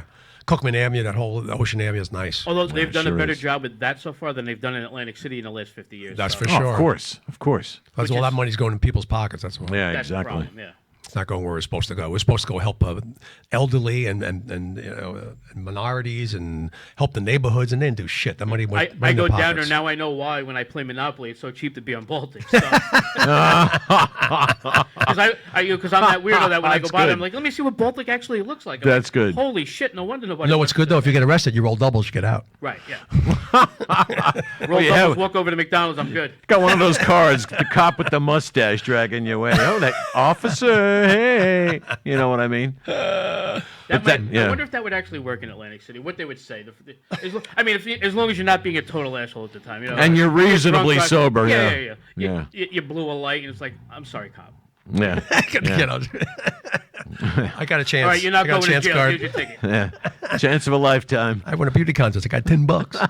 I got $10 at the beauty contest over here at Caesars. I'm telling you, man. I tell you, I like the Hard Rock what they did with the old Taj not been Mahal. there, yeah. It's really nice because the Taj Mahal just seemed overwhelmingly too big, and it seemed like you Trump walk for property too hours. big You and walk for boisterous? hours. It's the same property. I can't believe that. I thought Trump only bought the place. It was developed by somebody else originally, wasn't it? might The have. Yeah, Taj? he never used his Yeah. own money. You know, Yeah. he always had backers. Yeah. But it was kind of gaudy, that place, that's Yeah. for sure. Yeah, and it was just like I said, it Trump took place forever. that looked gaudy. I'm shocked. But that place, it took forever to walk from the big front of the place Yeah. to the back of the place. It took a long time. Well, a lot now of it's a lot of the designed casinos nice. are like that, though. Yeah. And that's kind of the lure that they have. So it's like, all right, well, now you're here. Now you got to check out all the amenities. And by the time you're done, half your day's gone. Exactly. Yeah. He's gonna take it. Like the same with Vegas. All Oh, those- Vegas! Those places are gigantic. And they go so overboard on the look. Oh, Like, yeah. The Venetian. I was trying to explain to my son. I'm like, no, Right. we got to take a walk. You can enjoy the view inside the hotel. Right. He's like, all right. You know, one of those things like kids don't listen. I'm like, all Yeah. right, Dad. All right. And he walked in. He goes, wow. Yeah, it's a whole theme. Yeah, it's Everything's like a theme. the theme Like is- New York's like the city. Yeah. You know? And like he enjoyed that too, walking Right. through. And we took the roller coaster ride that went Yeah, outside. yeah. It goes into the All right, building and this out of is the cool. building. Yeah. He's like, all right, this is pretty cool. I'm right, like, yeah. This all is right. an experience to have here. Yeah. It is. Vegas is its own. It's Vegas its is own one of those animal. cities that has its own look. Yeah. It's its own place. There's certain cities in the world that they're their own place, and nothing else is like it. And that's one of the places. I love Vegas. I love Vegas. MGM now. MGM, you walk from the front of the building to the back. You might as well pack a lunch, man. 'Cause Oh, yeah, it's going to take you an hour and a half to get. And that's through if you the don't place. stop for any of the sites. Yeah. So everybody saw when I remember the Taj Mahal was out, and everybody said, "Look how big it is." So you could fit 40s in the MGM in Vegas, man. Which I can't. And when you're walking, if you're walking down the street and you go, "Oh, there, it's right there. The Caesar's right there." Just walk there, and you keep walking. The building doesn't get any closer. They're so big, it takes forever to get there. It looks like they're right there. Then you're walking like an hour. When am I going to get to this place? Yeah, it's I like made that mistake the first time I went there. I'm like, all right, I can just walk there. Yeah, it's right there. It's right there. I see it right up the street. And it's like, I need another drink because you're walking with a drink because it's legal. It's like, I can do that. I'm going to have fun. I'll be silly. Let's go. Next thing you know, it's like an hour later, you got like 3 blocks. Yeah. Because those blocks are huge. Oh my Oh, God. yeah. Oh, yeah. They're horrible. It just takes forever to get there. Those buildings are gigantic. I was there the week that they when they had the big hole in front of the Bellagio. Okay. My second wife? She was there. She was on the corner. I'll be damned. She was selling sunglasses. Yeah. Uh-huh. And my cousin. Construction workers need to have some fun too. They got to whistle at somebody. Yeah, but it's like a cave-in at a coal mine in Kentucky or something, you know? You don't see these guys for like a week. So for a while you were a whistleblower. Yeah. And then the ones that do survive, they smell like paella for like 2 months, you know? Ooh. That's not good. I like paella though. Not in certain places though. Yeah. But I don't want anywhere to smell like paella. I like to have paella. I don't want the smell of paella. Yeah, especially in your girlfriend. This sounds funny. Hey, she smells like paella. Too much bacala there. Yeah, bacala. I have a friend who got a new girlfriend. She really is a dog, and I didn't want to say that to him. He says, "What do you think of her?" I said, "She's very fetching." Walk into Walgreens to buy condoms. Woman behind the counter goes, "You want a bag?" I said, "No, she's not that ugly." This is the only one I need. Yeah. I love Vegas. That's a great town. 24-hour. I love a 24-hour town. I'm a 24-hour guy. So I like being up at night. I love it. There's nothing. There's so much to do there. Any of you don't gamble. I mean, yeah, it's a gambling town, but there's so much to do there besides gamble. Exactly. Although they're getting rid of a lot of the free shit. Like Treasure Island, you can't do the pirate ship no more. Right. They don't do the pirate ship show anymore. Probably liability. Yeah, but they were always behind the fence. Maybe somebody got hurt or so. Who knows? It's just they're doing a free show, and why do that when you could sucker people in? Make and more money. Yeah. And that's kind of the thing I don't like. But Yeah. I get it. I don't like it, but But they tried to make it like family friendly for a while. That didn't work. No. People were leaving the kids in the casino on the steps and stuff and going to gamble. Forget about the kids. That they got rid of. They stopped doing that. So now it's more gambling oriented. But you know, son, that worked in the sense that they made some stuff for the kids. Like there were some things for some of the kids to do with them. Right.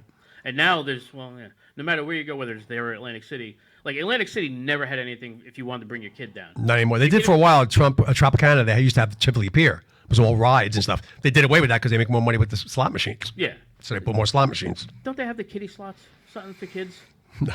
Like the gumball machines where it's like, the claw machine. That's a gamble. Hey, the machine here, going to get your food out of that thing is a gamble. Sometimes you get two, sometimes you get none. Tell you guys what, it was... I asked for a bag of M&Ms and I got Doritos. It was like May of 1969, safety patrol trip down to Atlantic City from all the East Brunswick, New Jersey Memorial Your badges, Elementary School. you wear the bands and everything? And I was captain. Performing on the boardwalk that day, Gary Puckett and the Union. Oh, cool. Yeah, it was pretty cool. I loved his voice. What a great voice. Yeah, that was pretty cool. And, of course, the diving horse was still diving back then. Really? Yeah. Wow. 1969, yeah, that was still there. Wow. Yeah, that's a memory, man, I'm telling you. Yeah. I never got to see that. I only heard of it on... I've seen videos, but that's Back to School is the only thing I've seen. I want to see a video of that. It might not have been the same horse, but, Yeah, but I still want to see the Triple Indy. Yeah, right? Right? Back to School. He was great. I love Ronnie. Yeah, he was all right. All his twitches and shit, man. He was great. Yeah, my daughter was sitting on a George Washington bridge, dangling her feet in the water, and he said that at one of the shows I was at. That vision, I cracked up immediately. Sitting on a George Washington bridge, dangling her feet in the water. Attack of the 50-foot woman. Harry. Oh man, He was the genius. He was the man. He really was. And I don't know if you ever saw when they showed when you buy the movie Caddyshack on DVD, they have all the interviews with everybody. Okay. Except for him. He was the only one that didn't do the interview for some reason. I guess they couldn't get him or whatever. And everybody said the same thing, is that when he first came on the set and he was doing his lines, he was getting upset because no one was laughing. So he said, "Harold, no one's laughing." He said, "You're not supposed to be laughing. It's a movie. It's not a comedy club."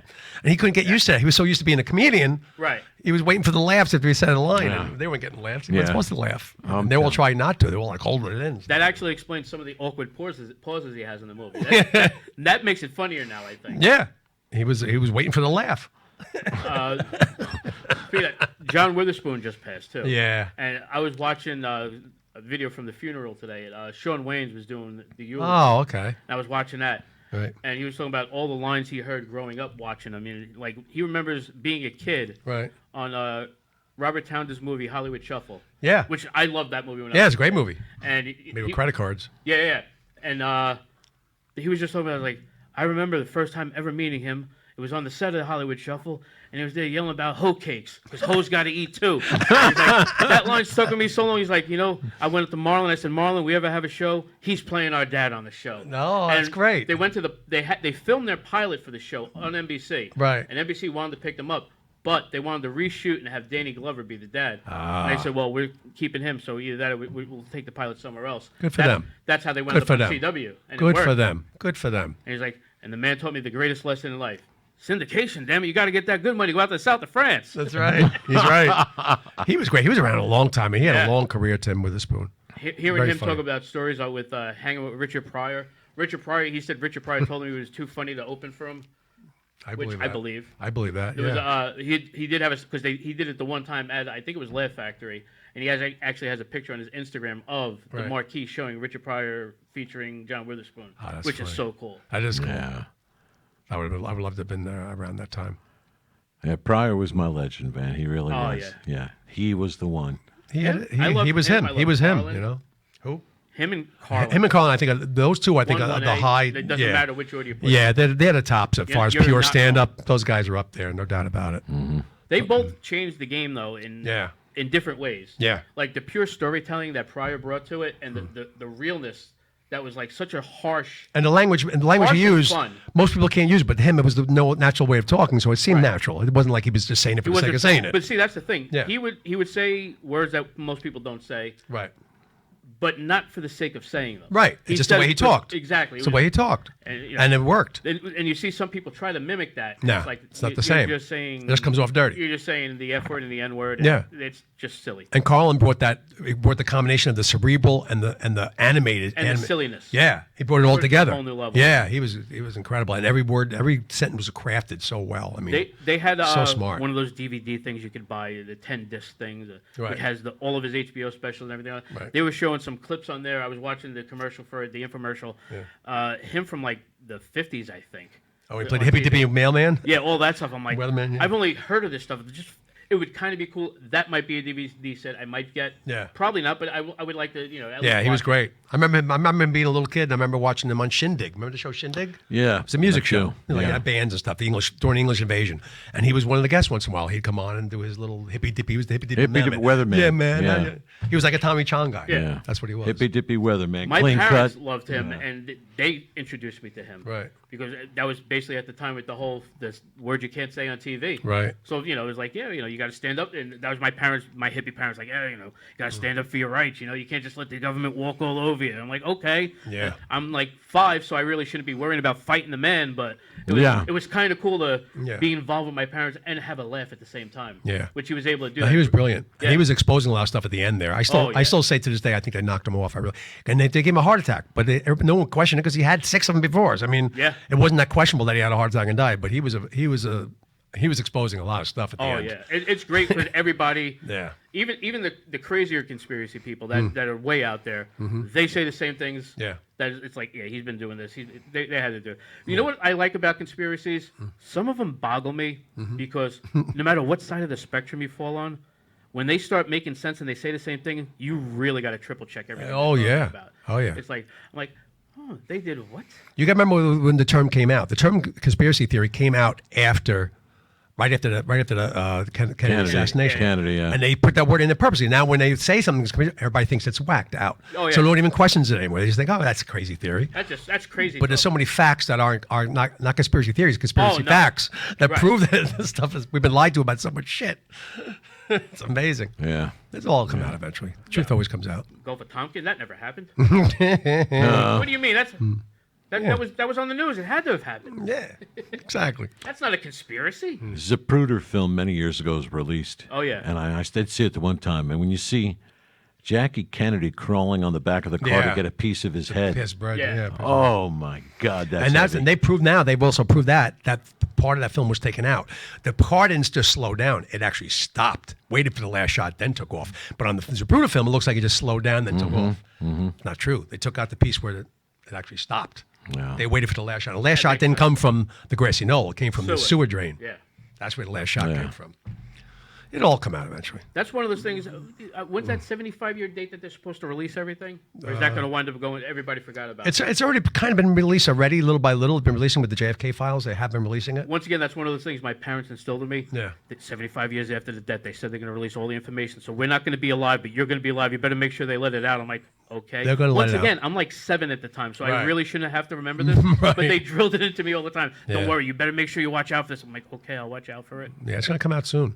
I hope So so. it is. No, it is. It's all going to come out soon. A lot of stuff's coming down the line. Yeah, It's all but good. everybody that was involved is going to be dead anyway, you know? Good. That's That's why they less said they're going trials. to have a 75-year thing. Yeah. Who That way they cares? don't have to embarrass families and. There's still some people alive, but not a lot. A lot of them are gone. Yeah, because Most of them are 63 plus 75 is whatever that is. George Bush Senior. 138 or something. George Bush Senior's dead. He's gone. He was one of the ones. HW. Yeah, HW. He's Yeah. gone. Yeah. Yeah. But Ted Cruz Sr., he's gone too now, so. And don't forget Woody Harrelson's father was involved too. Yeah. Yeah, it's Coach.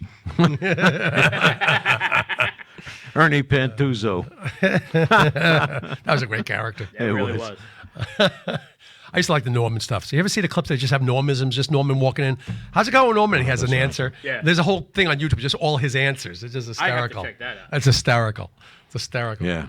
Oh, yeah. What's up? What's up? What's up, Norm? My weight, and then give me some more beer. What's My weight shaking? and 2 more beers. What's shaking, Norm? Both my cheeks and a couple of chins, you know. What's up, Norm? My nipples. It's cold out today, you know. He had all the sayings. It was great. Yeah, the openings were classic. That would Yeah. be just a good highlight reel itself and an entertaining one, too. Oh, Just yeah. all the openings to Cheers, you know. Yeah. The one was when Spanky McFarlane was actually Oh, yeah, on. yeah. I remember that one. And Cliff is, hey, you look just like Spanky. You know, and Cliff is doing one of these Cliffy things. You Yeah, know? right. He finally leaves, and Norm sits down next to him. Are you actually Spanky? Yeah, that was me. You know? He used to live in Wanamassa, where my wife grew up, outside of Asbury. Yeah. That's I where he used to live there for a while. Wanamassa. Really? Yeah. Over on Walnut, Oh, yeah. right by where the Cool food town. town used to be. I know I'll exactly be where it is. damn, man. Now it's a liquor store. Yeah, that's where my wife was from, Wanamassa. Wanamassa. No, I'm born and raised in Jersey. I've lived some other places, but I'm born and raised here. Wanamassa's New Jersey. Yeah. But no, you guys, I know you're like Long I'm on Long Island or Island, yeah. something. Yeah, that's what I meant. Well, Yeah. there's North Jersey, South Jersey. Yeah, that's a big difference. But yeah, so Yeah. you're It is, born and really raised is. in Jersey. It's like as soon as you go over the Raritan Bridge, it changes. It really does. That's like the dividing line, man. It really is. I guess it is. You know, It I is. kind of liken it to when from Seinfeld when Costanza and they're like Kramer was with him. He goes, "Oh, we're going out to the country to see your parents, huh? Out in Queens. Yeah, Queens. Queens Yeah. is too rural for them. My parents grew up in Brooklyn, and when they moved, they bought the house in Levittown. That was considered the sticks. It was all potato Yeah. fields. Yeah. But their parents thought they were crazy. What are you nuts? Yeah. How you gonna get back? We'll never see you. Yeah. Thank you, Robert Moses. Yeah. Not plus down this one, not too far from here in PA. We got a Levittown also. Same Right. guy, you know. He built Yeah, a it was couple, built the same yeah, way. he built a couple Levitowns, you know. Yeah. He used to have one in California, one in Florida too, but they changed the name. That movie comes out this week, right? Which one? About Robert Moses and stuff with. I didn't know that. It's Adam Baldwin. What's his name? Ed Norton. I had no idea. The Norton's in Motherless Brooklyn. Motherless So Brooklyn. you're thinking Alec Baldwin. Alec Baldwin. Yeah, what I oh, meant yeah, to that's say, in the sorry. theaters now. It's in theaters Oh, now. okay. Big time. Alec Baldwin plays the Robert Moses character. So I'm not sure what the connection is, but Yeah, I don't know either. And Bruce Willis is in this flick, too. yeah. Yeah. The movie, from the clips I've seen, looks really good. There's something like Norton's owned the rights to it for like 10 plus years. Yeah. And it's taken Just them waiting to really do it. 10 Passion years. Yeah. project that nobody wanted to film. Yeah, I read the movie reviews in Rolling Stone magazine. They love it. It looks really good. He's yeah. a good actor. I like Edward Norton. What I wanted to He's a bring good up bad sooner guy. before we got a phone call was that Netflix, when I was mentioning them, they funded the Irishman movie. Yeah. They funded it, which, you know, quite a large sum of money. Right.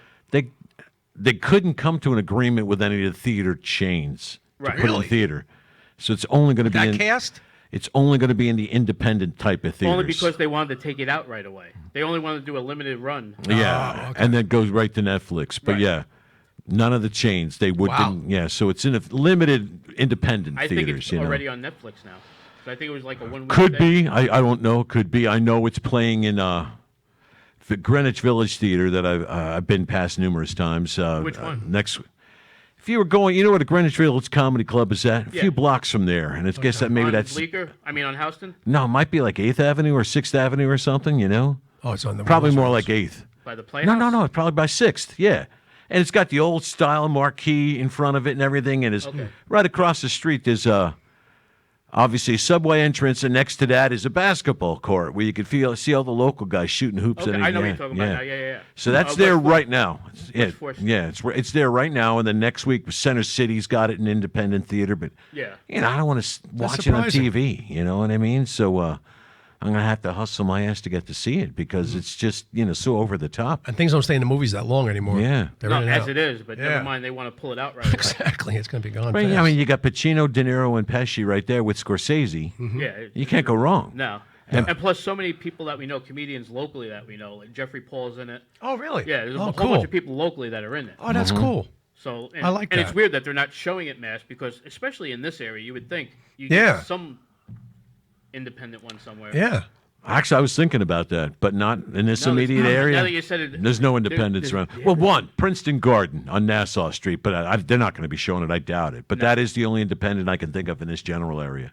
Yeah. And Princeton Garden does get some decent, like about 3 years ago, I went to see the Beatle documentary that was done by Ron Howard at the Princeton Garden that was Theater. great. Yeah, it was good. And that wasn't one of those wide release things. They didn't expect No. it to be, but it was good. It was You great. know? I want to see that other one where that Indian kid that falls in love with the Beatles, but nobody realizes. Yeah, Yeah. yesterday. Yeah, yesterday. That's, that looks really As far cool. as I know, it's not in the theaters anymore. No, it's already so- on video, right? Yeah. It's already out. That Yeah. looks like it's going to be good. It's a good premise. Yeah, I like the idea of that. I like the premise. I hope the movie's good. But the music is going to be good anyways. The Yeah. music's definitely good. It's going to be enjoyable one way or the other. It's just Yeah. a matter how I'm going to enjoy it. Yeah, agreed. Right. Agreed. But I love the premise. Yeah. Because I used to think that when I was a kid. I said, what if the Beatles? What if I can go back in time and I could be the Beatles before they're the Beatles? Yeah, Write those I know. songs that were already written, you know? No, hey dude is a lot cooler. Just say hey dude. Hey, dude. No, I mean, Paul. In all fairness, in a smaller degree, you were one of the Beatles. So, I mean, you got to No, I don't live. think so. I You don't got to live a little of that lifestyle. Dave didn't. I didn't. You did, man. Yeah, but it's still not. You guys nothing was over the national- top like they went through. But you man. know what I They mean. couldn't even go out Smaller in public. scale. At least you got a little bit of that out of Yeah, your soul. yeah. I respect that. It was So, fun. I'm glad I did it when I was young. Yeah, but don't sell yourself short. Is what I mean, man. No, You gotta- I you don't. got a But taste it's of it. just it's nothing was over the top like them and Well, of Michael course. Jackson and Elvis Presley had to live with. Oh, yeah. Nobody had to live like they had to live. They had to live in hiding most of the time. Yeah. You know, it's horrible. Yeah. No private life. You give up privacy completely. Oh God, what was it? But they all had lookalikes. They used all lookalikes. George Harrison's been gone since 2001. I think it was the late 90s when some nut broke into his British home And stabbed him in the chest. Yeah, Right. yeah. And he survived that. George was fighting him off. Yeah, that's an interesting crazy. story. That's when everybody started getting bodyguards. But nobody got near Elvis, though. Nobody did. Well, he had an entourage around. That's No one was what I getting. No mean. one was getting Yeah, to him. Nobody was getting near Elvis. And it wasn't as crazy yet. Yeah. It didn't get crazy till later on when it really started getting people. Yeah. No one back then, started. He only had to worry about girls throwing panties at him. Yeah. No one had started. Remember that woman, the girl that was an actor on one of the shows, and someone went to her door and stabbed her in the chest and killed her? She was on a sitcom show, and I remember what it was called. I can't remember her name either, but that was the first actress I remember dying. A fan killed her. And after that, everybody started getting the I remember. bodyguards. I faintly remember that one, remember but her I don't know name? much of the story. I know before that there was the teen that was in the movie Poltergeist around 1981ish. Oh, the little kid, you mean? The one the that older played one, the older okay. sister, her All right. too. She's gone. Yeah, Everybody from the movie's almost gone. just about. Well, yeah, except that's for an some- old movie. Except for the goats. But you're right. You're right. Somebody did Once get again, it stabbed goes in back a to situation. Coach. It's like when you read the whole thing about Mark David Chapman when he killed Lennon. He originally was going to try to kill Johnny Carson or Paul McCartney, and they weren't accessible, so he went for Lennon because he was so accessible. Yeah, Lennon. That was one of the things he loved about New York City. He could just walk around. Yeah, But that's one of the things I've always liked about New York. Like, that's why Lennon liked up it. until like 10 years ago, paparazzi wasn't really a thing in New York City. Right. You could just be yourself in New York City. Like no matter who you were, like hey, what's going on? How are you doing, buddy? Right. And nobody was running up asking for autographs. Right. That's why Lennon liked it there. That's why he lived there. And now we have, first of all, I'm not sure if it's because of the gentrification or the internet or both, but all these people are just like, oh my God, we got to see this person. Like, You got a selfie. Let me get a selfie. yeah, get the hell away from me. Yeah, you don't, or you're eating and someone comes. The only time I ever did something stupid like that with a celebrity was with, I don't know if you know Scott Speedman. No, I don't know. I know the name. I bet I You ever met see the him. movie Duets? Yeah. Oh God, it's great. First of all, underrated movie. Great movie. It's about karaoke. Yeah. It's a really weird movie. Okay, I never heard of it. But anyway, he plays the cab driver and he falls Yeah. in love with this girl. At the time when I met him, it was just before that, and he was on Felicity at the time, the teen show. Right. And one of my friends from college, we're hanging out in the city. It was his birthday.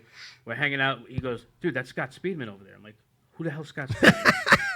And he's like, oh, the guy. I'm like, I have no idea what you're talking about. But Right. we'll go say hi to him. Right. Hey, what's up, man? He's like, hey, how are you? He was hanging out, drinking a 40. Right. Didn't open it yet.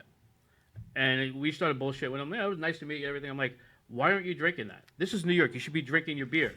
He goes, I should just open and drink. I'm like, yeah, watch. I grabbed this 40 from him, opened it, down Headford. I said, here, now finish it. Be a man already. And he just looked at me like, oh my God. Who is this guy? Pretty much, yeah.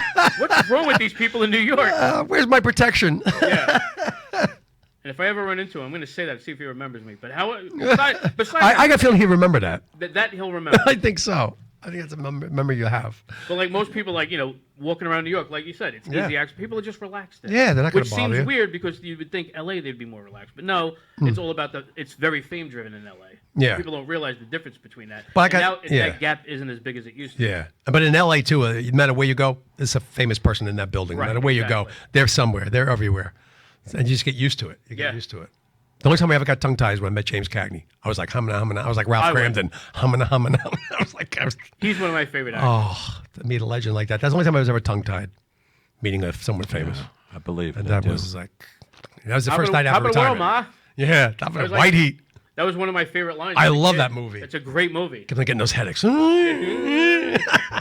That and Yankee Doodle Dandy, two extremes, but it was my two favorite James Cagney movies. Ragtime. Ragtime. That's when I met him. I met him the day he came out of retirement. First time out of retirement, after 15 years in seclusion, he was at Carol Connor's restaurant, the Ginger Man in L.A. Okay. And me and Laurie used to go there every Sunday. We had our own table. And me and the drummer, Richie Krause. And we'd always go there every Sunday and hang out at there. And we were right across the hall, right across the floor from Carol Connor's had his own table. And he had his own side door into his table. So every week he brought in someone famous. And we became friends with Carol Connor because we were there every Sunday. So one day he comes walking in. Every week it was somebody else famous, And this one week my wife goes, oh, that must be his grandfather. And I look at him. And she goes, what? That's James Cagney. So I sent a bottle of champagne to him. And we go back to eating. And also I get a tap on the shoulder. I go, yeah. And it's Carol Connor with James Cagney. James Cagney. I'd like to thank you, kid. Thank you very much. It was really nice of you. I go, Mr. Cagney, thank you for all the years of enjoyment. It's a pleasure, an honor to even meet you. And he goes, oh, don't worry about it. I just came on kind of every time I'm doing this movie, Ragtime. And Carol goes, oh, they're here every week. They're great people. They're here all the time. And they left. But that was the only time I was like, I don't know what I was saying. I just know it was coming out. But it was just flying out of my mouth. I just love that you just did a total caricature of James Cagney imitating James Oh, it was just Cagney. the way you said it, too. Yeah. Hey, how you doing, kid? Hey, okay, really nice here, kid. And they did Ragtime, and he died. Yeah. And Ragtime, he wasn't even standing that well. I remember They did all scenes where he's already standing. I or think sitting. did a made-for-TV movie within the next couple of years after that. Yeah, I'm pretty Maybe, sure yeah. he did. They did Ragtime right here in New Jersey, right in yeah, Cedar. Yeah. That was a very Mandy good movie, too, Patinkin, Elizabeth McGovern. Yeah. That was the only time I was ever tongue-tied, though. But we used to hang there every time. And Joey called Joy Siegel's band always played there every Sunday. Played Dixieland music. Conrad Janis, who was from Walking Mid, he played the father of Pam Dauber. Yeah. He was the trombone player, but it was all famous people there every week. I met Schwarzenegger right before he did Conan the Barbarian, right before he became an actor. And he wasn't That's that tall. pretty cool. He was only a little taller than me, but he was wide back then. He was still Mr. Olympia. Yeah, he was big, man, but he wasn't that tall. But everybody came in there. A lot of soap opera stars came in there. But there's always famous people in there. So like I was saying, L.A., I mean, this was on Rodeo, right on Rodeo Drive. Bedford Road was parallel to Rodeo. Wilshire Boulevard, it was right there. So there was always famous people around that area. So it was a great place to hang out, just to hang out there and be there. I believe it. Who was the most person that really made you like, oh my God, you met that really made you say that? I don't think I have. Really? I've met a couple celebs in my life. Right. You were with me one time with Ann Wilson. Oh yeah. Yeah, I was trying to get her to have that effect. She was weird, wasn't she? She was strange. But I got her to laugh, and I'm still Yeah. kind of proud about that. Yeah. And I got her to giggle a little She looked like bit. she was afraid of us or something. Yeah. She was looking at us somewhere online like, Yeah. Don't touch her. I was like, Yeah, don't we touch her, didn't- don't talk we to her. didn't plan on touching her, but now that you dropped the suggestion, What part am I not allowed to touch? nothing. They didn't want you Holly Yeah. communicating with her really. I mean, I was blown away when I met, but I was okay when I met. Of course, I'm older now. I met Michael Nesmith fall of last cool. year. That's cool. And he's one of my idols. Sure. And I listen to his music frequently, not just Monkeys, but his solo stuff. Right. So that was quite an honor. But I don't think I ever met a celeb that blew me away. We went to like a Willie Mays autograph signing when I was like the year he got signed by the Mets. That's right. Nice. But that was just teenage kid. Hey, you walk up, he signs it. It was just Right. Willie Mays. He wasn't a hero of mine, but he was like, got to find him. He's Willie Mays. Got to go. Right. But I never had what you just described. Oh, okay. I never had that. That's the only time I ever had it. How about you? Tongue-tied, no. I met Danny Aiello at Stadium Cafe on He's a Route good 3. guy. He used to be there all the time. So Yeah. I just did the whole make believe I know him. Like, hey, Danny, how are you? I was like, hey, kid, how you doing? And then you could see the blank look in his eyes, like, Like, who the fuck is this guy? Yeah. And I'm like, all right. And I just went back to my friends. How do you know him? I'm like, I don't. I just said hi to him. Yeah. And then one other time, I was at there was a club opening in New York. It was the late '90s, and Wayne Corbett and a bunch of the Jets were coming into the thing. Right. They had a limo pull up for all these Jets players. Right. And I knew Wayne Corbett. I knew his face, and my cousin was with me. He's like, wait, that's what you're gonna go say hi to Wayne Corbett? Why would you do? And he's one of those. He's tongue-tied at every celebrity he ever meets, no matter even like this. Could be somebody in a TV commercial. Z-list celebrities, like the Right. Wendy's girl, he'd be tongue-tied over. Right. And I'm like, dude, just say hi to him. Like, you're a Jets fan. I don't even like the Jets. I want to say hi to the guy. Right. Like, he's a short guy. He's very inspirational as a short player in football. Right. I wanted to be like, I wish I could inspire to somebody Right. like that when I was a kid. But Right. I didn't have that. Right. So I went up to him, and fantasy football was just becoming big at the time. Oh, okay. And I had him on my fantasy team, Right. which people questioned at that time too. But I got a lot of points using him, and I went up to him like, listen, I'm like, hey, Wayne, how are you? How you doing? He's like, hey, what's going on? I'm like, by the way, you're one of my fantasy players. I have you on my fantasy team. I need a big game this week. I have a couple people on the bye, so I need big things from you. He's looking at me like, what the fuck is this guy talking about? I'll save some points for you, kid. And then I turn around, Ray Lucas is looking for me to say something to him. I'm like, Ray, I know you too, but, I remember the last time when he got knocked out at Pub 46, so we'll talk another time. And he just looked at me stunned because I talked about him getting knocked out by random, because it was a friend of mine that hit him because he was Right. talking shit in the bar. And next thing I was like, okay, I won't say anything else. But my favorite celebrity moment, I didn't get tongue-tied, but I was very young, and I was very upset because Right. I wanted to meet Hulk Hogan. It was at one Oh, of those that's cool. It was one of those high school wrestling Yeah. things, pre-Hulkamania. He Oh. was still a bad guy. Oh, you still Thunder Lips. Yeah, and That's around 79, 80. It was yeah. like 80, 81, Yeah. and I'm like, I want to meet the bad guy, Hulk Hogan. Great. Right. And I get in there, and no, kid, get out of the way, and he pushed me. Wow. And my dad saw that and did not want to have any part of that. My dad was almost dragged wow. out by the police because Wow. he wanted to kick Hulk Hogan's ass. And I'm like, he's like, you punk motherfucker, you're gonna ignore a child? He's looking for your autograph. Oh, He's the God. reason you get paid as much as you do. Goddamn. He's right. He's right. But what made the day worth it was Hulk Hogan. I mean, Andre the Giant, Oh. who he fought that day. Yeah. Oh, wow. Dragged me on the side and it said, "Come here, kid." He sat me on his lap and gave me an autograph. Oh, that's so cool. That is one of the most heartwarming moments of my life. Definitely. Oh, yeah, I'll buy that. Definitely. I wasn't tongue-tied, but I was like, I hate Hulk You Hogan. probably look like a little peanut on Oh, yeah. on And I've hated Andre Hulk Giant. Hogan since then. Yeah. Backlund was the champion back then when Hogan was the heel. Yeah. Hogan. It was I mean- actually San Martino was before Backlund this happened. Wow. San Martino was still champion. And No, then Backlund San Martino, then Superstar Billy, and then Backlund is the order it went in. Okay. Yeah.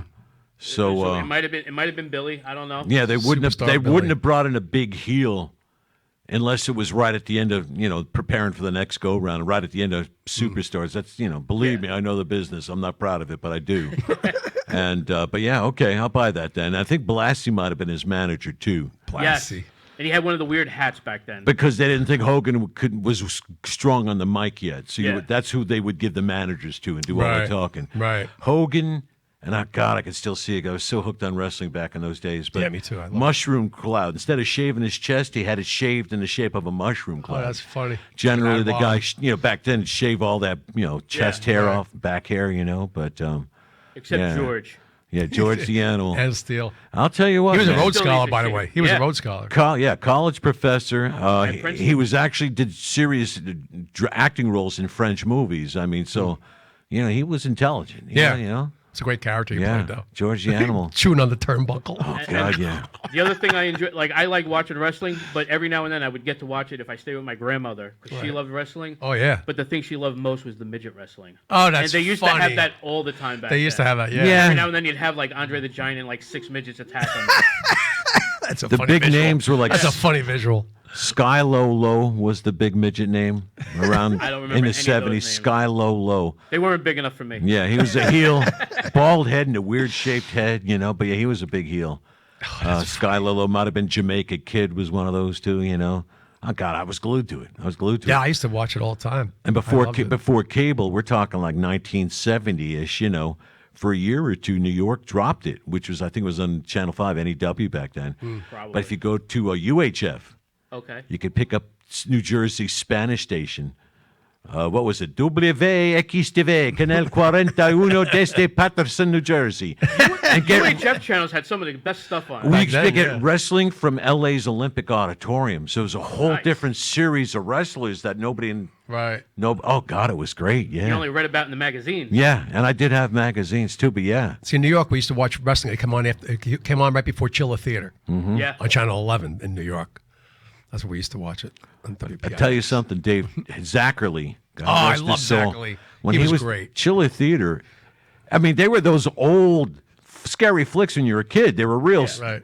But he would put a comedic twist on it. He between superimposed himself into the commercials. movie. Yeah. Like the original Svengoolie. Yeah. Yeah. That's what he takes after. And he was, East Coast, and then later on, as I got to be a teen, classic rock on PLJ. Zachary was the host. Yeah. He used to go to the Chiller conventions all the time, too. Yeah, Zachary. So, yeah. I But got he used to fond superimpose the memories movie. There'd be a scene like, say, there's a Yes! scene, like there's in the living room and something's being killed over here, and there's the curtains. They show the curtains. He'd be behind the curtains. Yep. He like That's super- funny. That's way before that technology Yeah. existed. What he was doing, he superimposed himself. Oh man, great. It was good Great stuff. show. It was good. TV back then for a kid was good. Oh, yeah. all kinds I of agree. stuff, man. Oh, it was.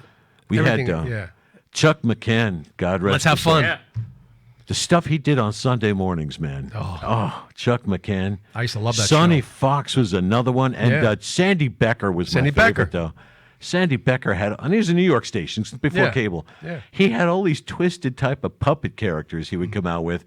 Plus, he would do a couple of characters himself that Yeah. you couldn't do today. Yeah. One was a shyster type of Mexican guy called Kelastima. It was all comedic, but he was always trying to rip people off at Kelastima, And once in a while, They frown upon you trying to rip people off on TV now. Right. Yeah, yeah. but once in a while though, Thanks, Soupy Sales. these shows like this before Bob McAllister even. I Right. think Sonny Fox did the Bob McAllister show first, and but whatever, they'd get musical guests that had hit AM radio songs and lip sync. So I saw the Foundations, "Build Me Up, Buttercup," Right. and that's when I realized these are guys, Islander guys, like Jamaicans and stuff. But yeah, I saw them on, I guess, whatever. I never knew that. Yeah, yeah, I used to love Let's Have Fun with Chuck McCann. yeah, The stuff they used Yeah. to do on that show were great. yeah. Chuck McCann was awesome. Didn't we have him on? Yeah, he was one of God my rest favorite his interviews. soul. One of my favorite interviews.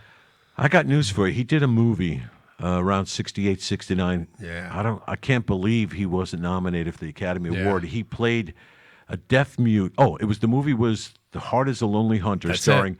Alan Arkin. Sandra Locke. Yeah. Alan Arkin played a deaf mute. Yeah.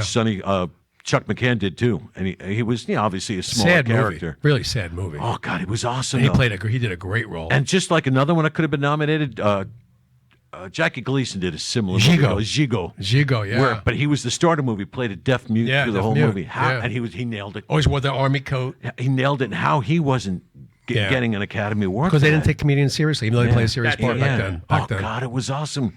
Yeah. Gleason had acting chops, man. Yeah, he sure did. Really did. He was talented at everything. Yeah. His bowling and his pool, like that wasn't just for No, TV. he was a great actually pooler. really good. He would grew up play in all pool over- halls. Yeah, he would play all over New York and New Yeah. Jersey. Yeah. Yeah. You would run into him in a random pool hall. Yeah. That's why they made him in the Twilight Zone. They made him Minnesota Fats. Yeah. Remember? Perfect, because Oh, yeah. he was, basically. Oh yeah.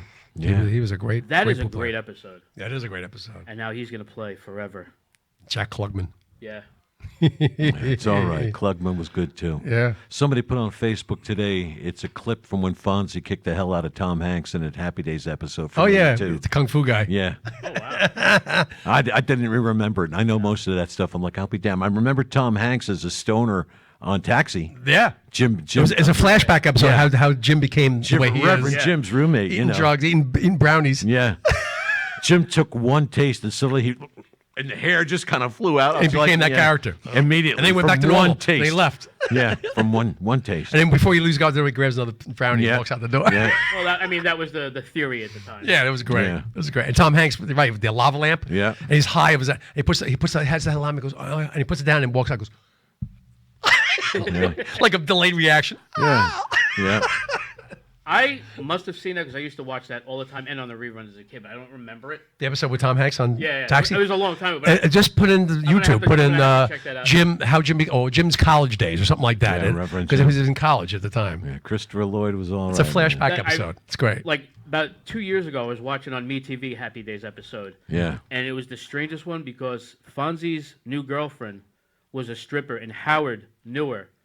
Oh, that's funny. Because he met her at a convention. She was one of the strippers, but he couldn't mention it in front of Right. SEC. Right. So the three of them had to go out to the strip club so we could explain it to him while she was there. I'm like, this is the strangest Happy Days episode ever. I never How saw this that was one. ever on TV. I'm amazed. Probably was only on once. This is the second time probably. Oh, I'll that's tell you funny. something. Happy Days. It was a fun sitcom. It was Yeah. goofy. Let's face it. Oh, It's yeah. a family kind But of show. the yeah. first 2 years of that show, they did it like the movie American Graffiti, Right. Where it wasn't goofy. Right. It was awesome. Yeah. You had guys like Rob Reiner writing and Yeah. directing episodes. Those first 2 seasons were Fonzie like wasn't even priceless. wearing a leather coat yet. Yeah, Fonzie was just a character. You Yeah. know what I mean? Yeah. But a major character. But yeah.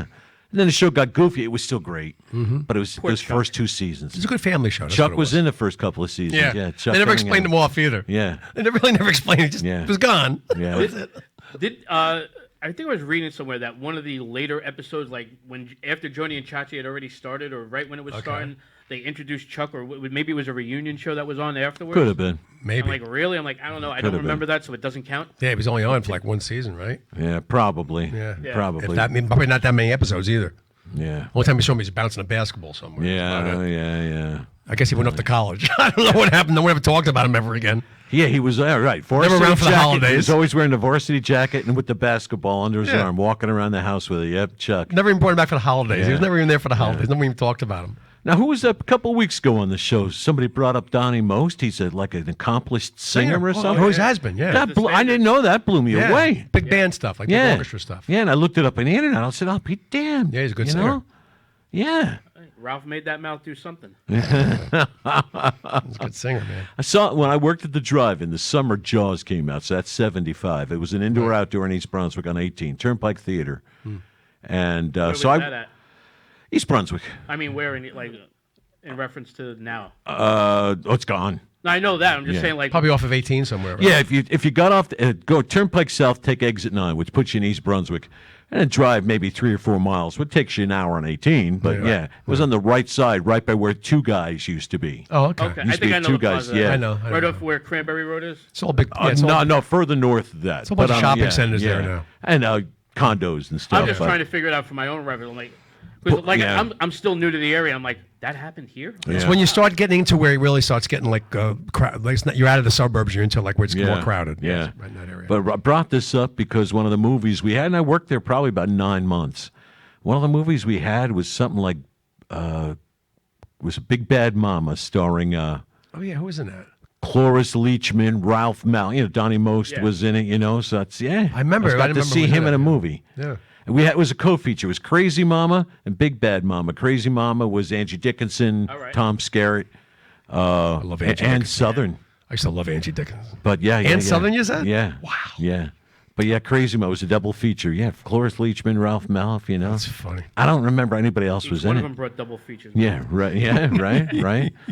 And it was just some interesting some of the movies. I mean, they're probably low budget shit after Jaws was done, but I still remember them. I miss the drive-ins. I miss Yeah. drive-ins. Yeah, I do too, man. It's great for people with kids, especially. Yeah.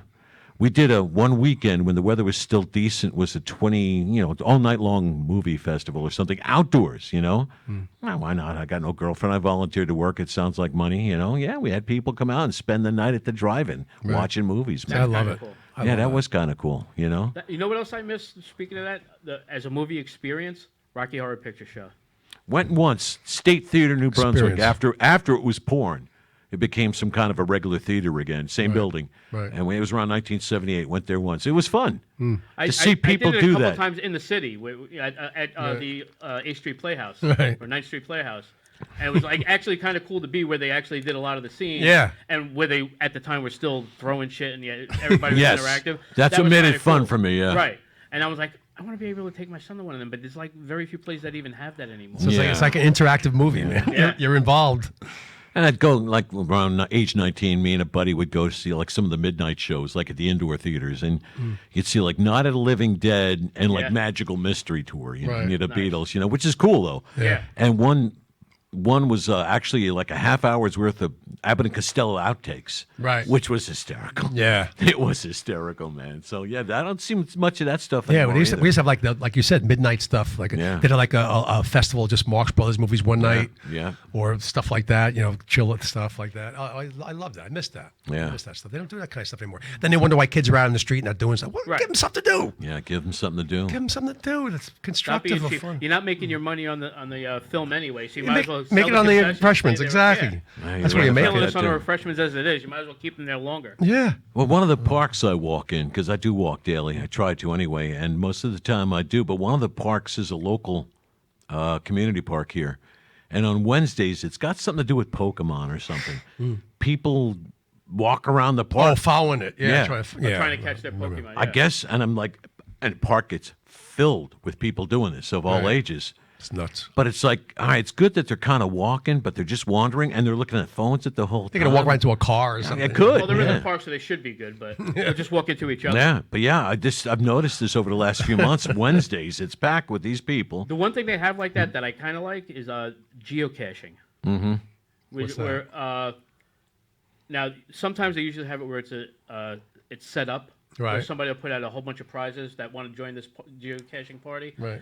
And you basically use this interactive map that's on your phone. Right. And you have to find the stuff that's hidden. Oh, okay. It's Yeah. like a treasure hunt kind Yeah, of. it's a treasure hunt. And like sometimes people just do it randomly, and it's Right. like sometimes they have a big meetup where they have like 20 people, and there's like 10 prizes that you could get out there. And, It's under the big W. Yeah. yes, Under the big W. I love that movie. That's still one of my favorites of all time.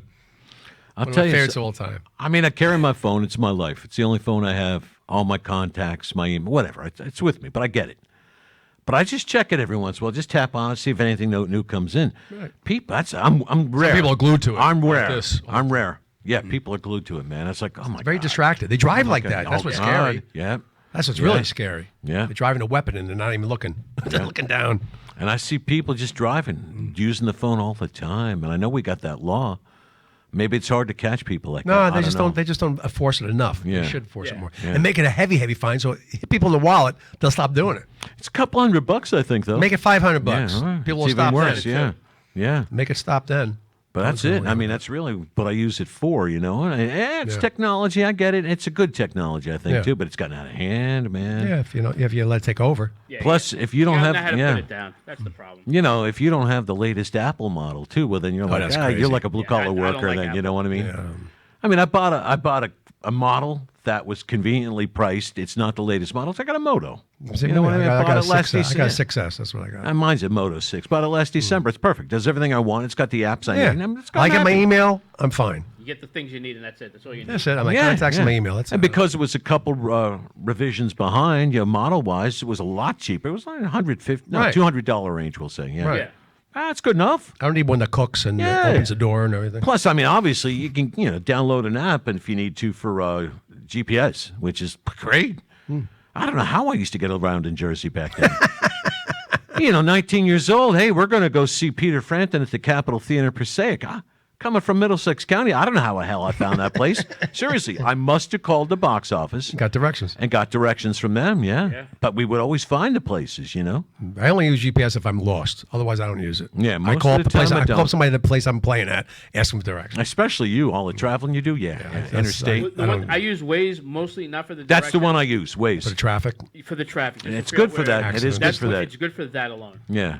Although, Yeah. like, I'm not sure how familiar you are with it. Like, I had it for a little while and I stopped using it. Yeah. I'm saying for the traveling you do, you probably know most of the places you go. I know all the roads. Right. Yeah. I know. My uncle is one of those people that got his first GPS like a year ago. And he grew up in Jersey, lived Right. in Maryland for about a decade, and has been in Florida for a few years now. Still could tell you, he's one of those people that figures out how to go everywhere, knows every Right. back road within. He knows the back roads in Florida where he is now, and he's only Right. been there like 2 years. Yeah. Like, no. Yeah. He's like, this is the way I go because I could cut off the tourist traffic. Before GPS, certain comics would call me when they're going somewhere. Like Jimmy Norton called me once. I'm going to Buffalo. How do I get there? Okay, this is what you do. Yep. Sit down I give them first. directions. Yeah. I used to give people directions. Yeah, all the sit time. down. It's going to take a minute or Write two. this down. There you My go. uncle's thing is, I'm not analog. I'm not digital. I'm analog. I go analog every way. I don't care about digital. Yeah. Even digital at home, I'm good. Man. Hey, by the way, if anybody wants to call in, this is the last 15 minutes. Call in 609-807-2492. It's down on the bottom of the script. We'll talk about anything you want to talk about. Yeah. Just call in. Say hi. And just remember, too, we got some great guests coming up in the coming weeks. Yeah. So, it's going to be really good next it's week. going to be some hot stuff. Carlo, if you're still listening, I hope you're feeling all right, brother. Yeah, Carlo couldn't be with us. A little under the weather tonight. And, He's under the weather, But he did call in earlier in the show to check in on us. And we all lied to him. Yeah. We'll do this. We'll do this. And, No, we miss you. No, we don't. We really need you here, Carlo. Well, he's the one that gets all the guests and he puts the show together. Yeah, He does all the puts the legwork. work in. He does all the legwork. We just show up and be funny. Yeah, or I try to. That's what we try to do. We Yeah, just try to keep try it to. entertaining. That's all. Yeah. Try to keep it moving along. He's the motor. We're the spokes. Yes. Some of us are the cards in the spokes. Remember those? Yeah. Sound like a motorcycle. I didn't want to waste my baseball cards. And I did the ones that weren't worth anything. No, you get the player cards, like a deck of cards. Because Yeah, like okay, after a I while, didn't your think of deck that. of cards is gonna. Didn't you're gonna think lose of a that, couple. yeah. Oh, might as well Didn't lose think a of couple that. more now. Yeah. I used baseball cards that had doubles and triples up that weren't worth anything. I didn't use any good ones. About 20 years ago, the baseball cards for baby boomers were big, the older cards. Oh, yeah. So I got a couple notebooks of some interesting stuff. Same. Yeah, they're worth money, man. We started looking at prices online. Oh, No, yes. Sinking, really? man, yeah. Maybe it's not that you don't have the ones you need. No, the collectible for that has gone down a lot significantly. Really? yeah. Except for like Certain ones. except for the major like ones. Honus Wagner. Like or the Babe Ruth. Oh, no, baseball yeah, bat. no, rookie those- cards, yeah, certain those- rookie cards. Yeah. The baseball bat that Ruth hit his last home run with just sold for like $1.5 million. Yeah, but Wow. that's those are in Like, categories. certain ones, you yeah. buy How did someone get a hold themselves, of that? Yeah. That's amazing. I heard the story on the fan. He gave it to somebody that was a friend of his. Wow. And that guy had it and just kept it in his house. He's like, yeah, I'm not getting rid of this thing. He's like, I don't even want So he anybody. died and someone got it? I don't want anybody even looking at it. Yeah. They just kept it on the side, and his kids saw it. It's like, we don't want to keep it, but we don't want to get rid of it. But they wanted to see how much it was worth, so they put it on the market.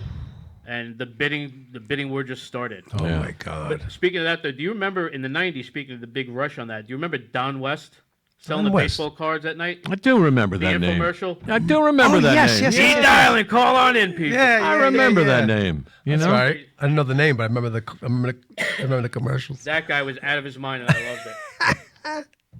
I love some of those pitchmen. Some of those Yeah. pitchmen are great from the past. I gave up my baseball cards in '81 after the Yankees lost to the Dodgers at Yankee Stadium. was tough. I cried and threw my baseball cards out.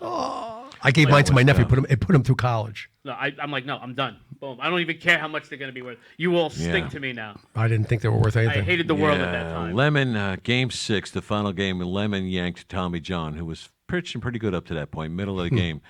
And the cameras followed Tommy John in the dugout, and he was shaking his head like he couldn't believe he got pulled. And then the Yankees, that was the final game. Hey, that happened just a couple of weeks ago, too.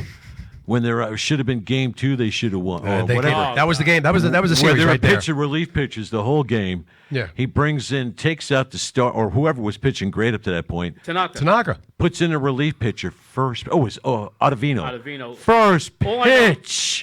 all I know is you look at his stats, it looks like he did really good. But anytime during the season and postseason, when I turned on the TV and he was pitching, there was a home run. He pitched horrible at the end I of the saw season. a few of those this season, too. You're right Every about time I that. turn on the TV, if Ottavino was on, I'm like, I'm turning it off. There's a home run. He was good until August, and from the middle of August on, he sucked. Yeah. Well, Chapman got upped. Another year. Yeah, and That's of course, he's 20, like 20, fireman of the year or something. Yeah, he won the award. They didn't offer Didi. No. Well, look how much money they. I understand it. He might stay with him, sign up anyway. But It could. But they did it because they don't. They free up a lot of money. They moved Gleyber Torres to shortstop. They put Yeah. DJ LeMayo Yeah, I on know. second, and they can get a high end pitcher because Which they Strasburg want. is available, and so is Cole. And Cole. Yeah, And they if go get for either both- one. If they get both, they don't need Didi. Yeah, the two Steinbrenner sons are not following in the old man's footsteps. No, but they have a lot It'd of money. just be like, how much, man? They're a little more Well, money conscious. No, they're That's way a good they're thing. way under. The two they have to go up to 228. They're at 164 right now. Yeah. If Didi don't sign, it brings them down to 150 something. I mean, so they'll have the money to spend. Yeah, right now Didi's officially not under contract. And No. of course he can come back. He can go yeah. for free agency, see what happens. But oh my God, 30 years old. great team leader. He's a great player. They love him. He hits. He feels great. They love him. And I follow him on Twitter. He's so much fun. He's just great. So happy. I believe it. He's great. I believe it too. He's the first one to cheer the team. Even when he was hurt, he was cheering the team on Twitter. It's like, all right. Oh yeah. Start spreading the I love his news. tweets too after the games. Are great. Yeah. They're great. I know a lot of Yankee fans will hate me for saying this. I got tired of Jeter towards the end of Really? his career. Oh, he was great. When Didi turned, and Didi was the replacement. Yeah, but Didi had the first half of the season. Didi turned out He to clicked be into the first second. month. The first, yeah. I'll give you that. But when Didi got settled, He got great. I was like, He got wow, great. now I like this He's again. a great hitter. He's a great player, great team player, great shortstop. He does it Yeah. all. Oh yeah, does it all. But I'm sure they want to keep him. They just don't want to do the. They don't want to increase it another $4 or $5 million. It's a financial thing. It's a financial. They did drop Encarnacion also. Yeah. They're not Yeah, well, gonna that renew. was going to happen anyway. They're not paying $20 million for Encarnacion. Especially the way he hit in the postseason. Yeah, exactly. I know. They don't need him. You want to come back next year? Try and do During something. the course of the season, he hits We're stuck with 230 Stanton. with 30 home runs. What they But should have yeah. not done, they shouldn't have signed Hicks for 7 years. Right. They should have went for Harper, forgot about Hicks, and they would have been much better off. Yeah. That's what they should have done. You needed a lefty in that lineup. Yep. That's what they should have Maybe did. Harper's not all it after all. You know what? Because Washington looked pretty damn good at They the look end. pretty good without him. Yeah. And They I'm not did. knocking Harper. I like the I'm not, Phillies no. too. I Yeah. do. Yeah. Ed's Oh team, my the goodness. Phillies. Is it? Yeah. It's going to be a very interesting year with Girardi at the Girardi? helm. Yeah, It's going to be very interesting. I think they have a shot at the division. They definitely do. We It's know it's Girardi's it's a horrible- decent manager. That Yeah. we do know. And then you know damn well Rothschild's going to go there as the pitching coach. Probably, yeah. Probably. So, I mean, they're going to be fine. Yeah, now that he's free, yeah. Yeah, they're going to be fine. Yeah. Know what the Yankees should make the pitching coach? David Cohn. That would be awesome. And he's never been a pitch coach, but he knows the game, man. He knows how to pitch. He knows the whole thing. He's a great commentator. Yeah. He knows exactly what he's talking about when it comes to pitching. Yeah. And you know what? He's on know the what I road. like He's in still his on the road comment? every day. So. Alex Rodriguez is He's a good, very good. Because he He knows knows the the game. game. He's got his own show that started. Was it this week now? I don't know. Once a week show. I saw commercials for it. On what channel? ESPN or what? The same. MLB Network, probably. Could be. It could be. It's just whatever. Interviewing different players, but it's his Okay. own show. You know. But like he said, he knows the game. He really Yeah. knows the history of the Listening game. to him, yeah, I would rather very listen to smart. him than Joe Buck. Oh, yeah. And Joe Buck's all right. Yeah, I like Joe Buck too. But Go to YouTube and look up that video of Buck is broadcasting from a street some years ago. Somebody throws a pizza at him. I believe it. It's on YouTube because I've seen it numerous times. pizza? A whole pizza, and it's like the box is open, so it smacks him in the I chest. like it. Oh, what a waste of money for a pizza. I mean, Couldn't you want sometimes- just one slice? Sometimes I think Especially the could people that they have been charge in New York. could that have been staged maybe? But I'm thinking no. Joe Buck would have Well, got along with I've that. seen it numerous times. It's funny, just this. It's like, come on, man. All I know is in '96, after the series, me and a couple of friends snuck into the stadium and literally at the ninth inning. Oh wow! Because we left. It was game Yeah. 6.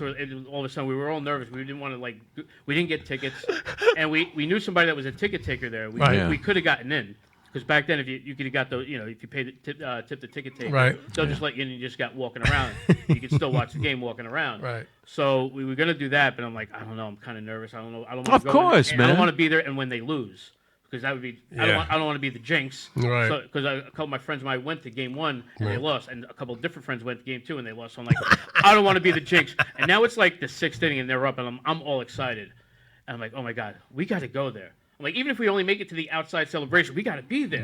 Right. We get there, we sneak in. I actually snuck into the stand. I was standing behind Batman for a little while. The guy that was dressed as Batman Yeah. that they kept flashing on until the point I was there. So I get there, I'm standing behind that guy. We're cheering as the third out comes. We're going nuts because we're only there for a couple outs. Right. So we're like, all right, so we go outside. Fox 5 News Right. was out there. And the guy kept wanting to report. He's like, we want to talk to some fans out here. And everybody just kept pouring beer on him as soon as the camera went on. He's like, all right, guys, could you stop? I just want to get the news report out. Like, oh, sorry. He's like, all right, we're standing here with all the rabid Yankees fans. We started with that. Guys, cut it out. He's trying to have people shoot away so we can get the report done. We wouldn't let the guy alone. That'd be a great time to be there, though. It must have been nuts. I had so much. And then we ran into some other friends that were. A friend of mine from school was dating a girl from Fordham. And he was Michael at a K's bar. school. And he was in the bar at Fordham. Right. So he's like, dude, you guys got to come up here. He paged us. That's how long ago it was. So we got the page. We answered. He's like, hey, come on up here. So we left there. We left Yankee Stadium and up the other part of the Bronx to go to the Fordham Right. and hang out over there. Rip roaring crowd over there as everybody was still celebrating Sure. over there. Yeah. People were celebrating as soon as you got out of the stadium. You could hear people like 5 blocks away cheering the Yankees on. Yeah. Well, that was the first. That was the first year after a long dry spell, man. Yeah. 96. 64 to 96. I know. Yeah. No, not No, that 78. 78 to 96. I'm sorry. Yeah. 78 to 96. Yeah. They're in a series in 81. Yeah, but It's even longer now, man. Yeah, they missed the whole decade. 2009. decade, not They missed being the whole there. decade, and they should have been there. They were that close 2 times. 2 times they were that Yeah, I close. know. You know, rebuilding is terrible though. It's tough. But they, People hate when I but say they that, get, but- everybody's blaming the pitching this year, and it wasn't the pitching; it was the timely hitting that killed them. Yeah. They did not. They left so many men on base that they could have knocked runs in. For the past Couldn't get 15 some- years, they've had that problem. I know, Nobody but wants this to year was address really it. bad. Yeah. I mean, the first 2 games they're hitting good, and then all of a sudden, boom, they just died. I think it would have helped if they had a stud starting pitcher. In They the always definitely would pitching. have. Always have Yeah. good pitching. They always have. You know, Always have. they good lost the teams that had at least one stud on the mound. You know, so pitching. Yeah, but the Yankees beat the first 2. I mean, they should have won that second game. There'd been a big difference going home with 2 games. Under yeah, they should have. They would have won the series if they would have done I'm that. thinking you're right too, man. And then you lost in extra innings. Yeah. Yeah, I mean, yeah. it's a shame. It was What are you tough. gonna do? Hey, I always believe that out of a 7-game series, the best team's going to win. That's the way it is.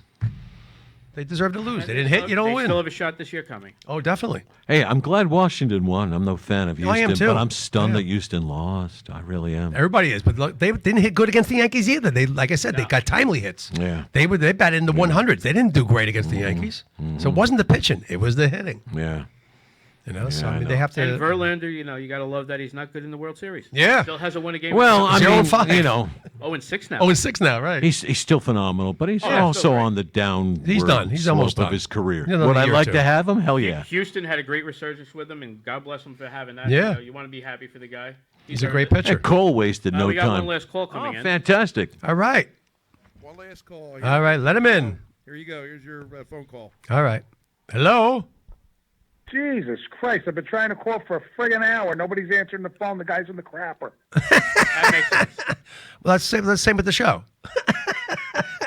Holy shit. Hey, the guy in the middle looks just like John Beamerson. That's me. I'm John Beamerson.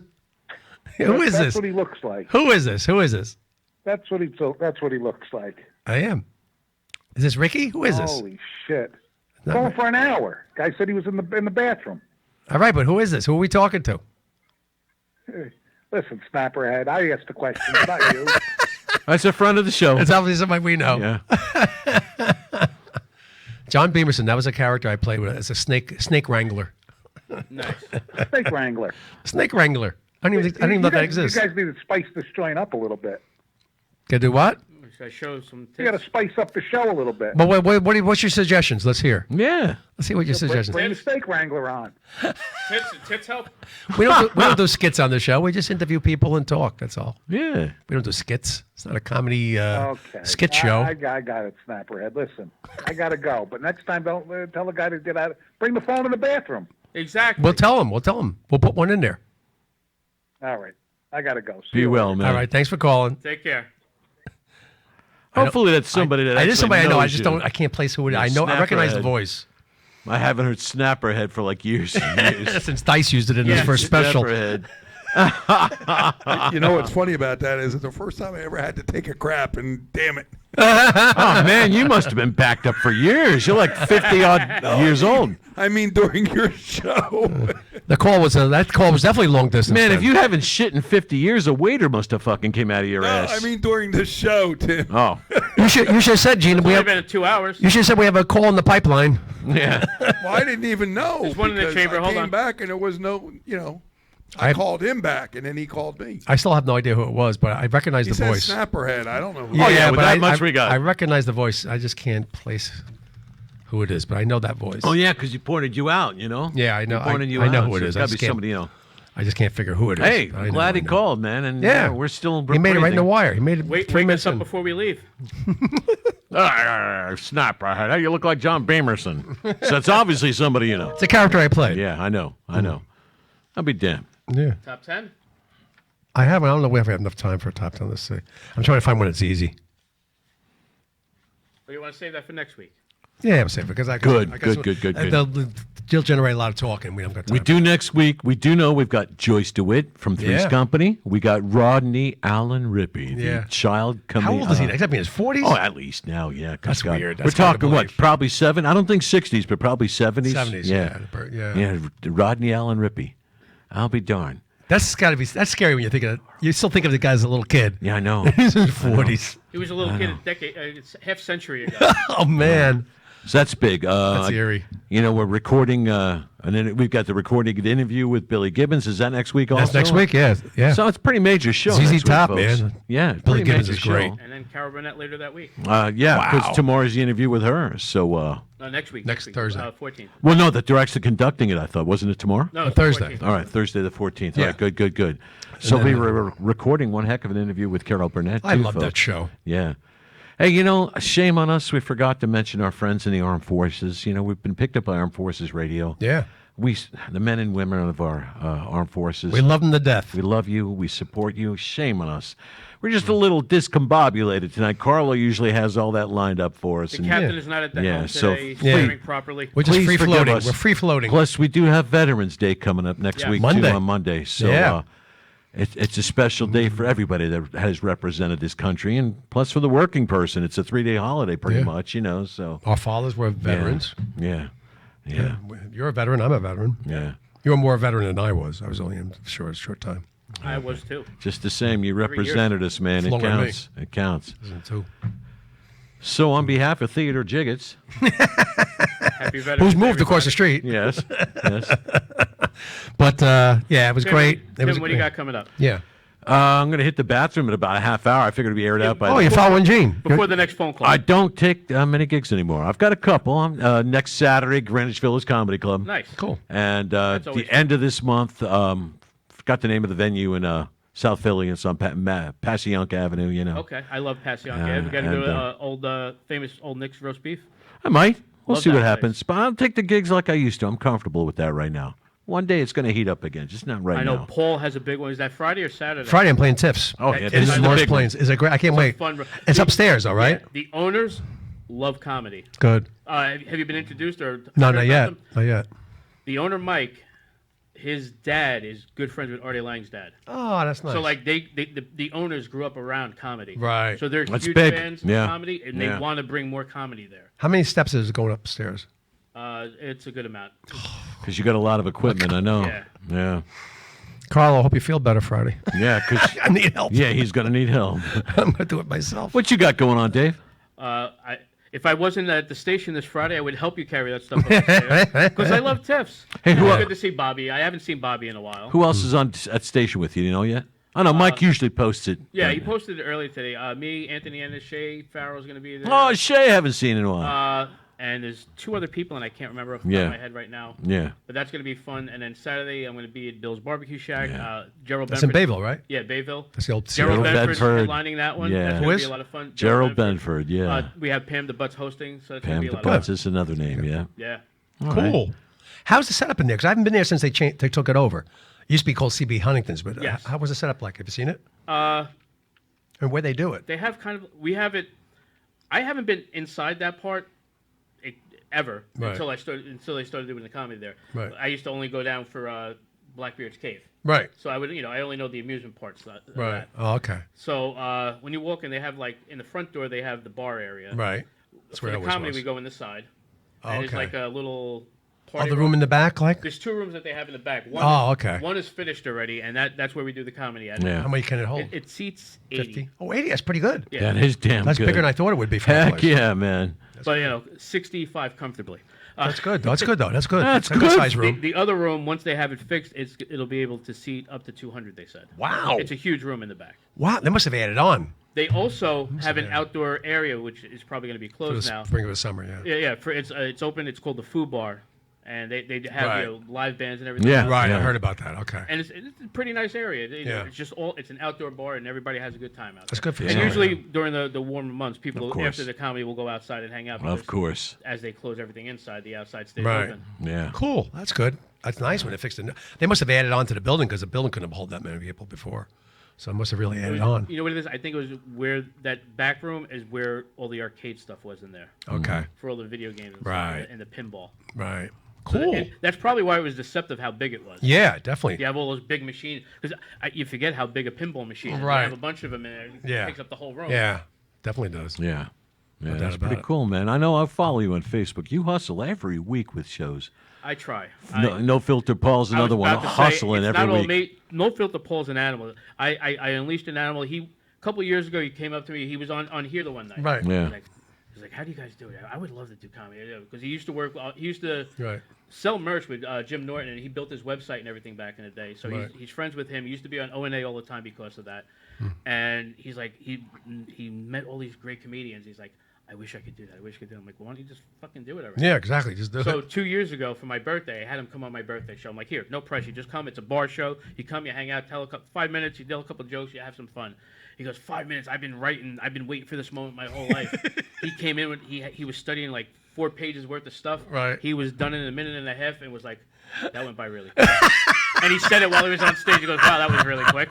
I'm like, yeah. Welcome to reality. And then all of a sudden it hit him, and all of a sudden he's like, all right, so he went into this whole big story, which actually finally formed into a better bit now. So it actually kind of worked out. Good. He went for his dream. That's good. And now I like that. He's such a whore with it, which thank God, because I'm not big with like you. You don't want to keep asking all the time. It's a pain in the ass, and he has no problem being a pain. Hey, when are you gonna book me? Yeah. You gotta book Hodge too. Has he found his formula that works for him yet? Has he found that? Or is Yes he close? and no. Getting there? He has the idea, doesn't always stick to it. Right. Because he's used to being on the cringe side. Right. And I keep telling him, like, the stuff about you and the wife and kids, that's gold. Mm-hmm. Like, whenever you listen to your stuff, Right. When you watch the video, you'll see the good reaction when people hear you trash talking what's going on with you and your wife. Right. How your wife hates you. And people love that. It's relatable. Right. Your daughter's a pain in the ass. Her husband, her boyfriend, and kids. They're ruining your life at home. Right. Your mother-in-law moved into the house. You have all the stuff Exactly. right You have there. material right in front of you. You have everything right there. You don't need to try and be special about it. Right. You have it all. And just his nature, he likes to every now and then go, yeah, but son of a bitch, I want to try this. I'm like, all right, you try it. Just remember, you see what works all the time. Right. Yeah, he's got to be more. He's still learning that he knows the stuff that works, and he's learning Right. that. And I think it was Terry McNeely was telling him that one of his bits he moved to the end because stronger. It's a much stronger close instead Right. of a really cringy close. Right. Yeah, you want to end up. You never want to end on people going, ugh. Yeah, exactly. Yeah. So now he's been doing this one bit and about basically murdering his wife, and it works. It's comedy, folks. It's comedy. It works. It's fun, and he does it in a very funny way, so it Right. helps. Right. Okay, good. Very good. Good to hear about these Well, guys. And it's invigorated me because I'm enjoying comedy a lot more. I have somebody that's like, I love watching people develop. he's not young. That's one of my favorite things when comedy. When I used to watch people start out and watch them develop, I used to love watching. I love that. Especially when it's somebody that you like and you Yeah, of Exactly. course, of course. And Yeah. you want to see them get better. And you see them when they finally find their formula. They go, there it is. Or, There it As is. Gonzo says, they find that aha moment. Yeah. It's like, okay. I remember a guy. I want to mention his name, but I think he's very funny. But when he first started out, he same material, but he used to say it in such a dark way that the audience, sitting audience right were here. like, audience would be, and the audience would kind of like look at him and they would like chuckle, but they wouldn't like they kind of stand off. Yeah. Now he's changed his attitude, whereas now it's more fun. It's the same material, but he's killing now because it's a fun way he's delivering it. Yes. And people don't realize that. It's not always the material; it's the delivery. I had that problem with my closer, except I had to act it out so people wouldn't really get offended by it. I was getting so many people that were offended by it. I'm like, no, I don't beat women. What's wrong with you people? They have to like. It's all about likability. You have to like that person on the stage. They have to like. So I have to make sure I'm smiling and acting everything out. I'm like, oh, that's what he's talking about. Okay. Right. He's not a total weirdo. Right. All right. Well, folks, we hope you enjoyed the show. Tune in next week. There's going to be a lot of good guests. Tell them again, Tim. Joyce DeWitt from Three's Company. Yes. Rodney Allen Rippey. Yes, all those major commercials. child star from the 70s, 80s. And got interview. the interview He's with no Billy. longer a child star, though. Yeah, no longer, obviously. Yeah. And we got Billy Gibbons from ZZ Top with Yeah. a pre-recorded interview, but it's quite an interview. Yeah, so tune in next week. It'll be a lot of fun again. And thanks for watching the show. We hope you keep on watching. It's And gonna get happy better and better. Veterans Day. Happy Veterans Day to all God veterans. bless Yep. you guys. Take care. And we're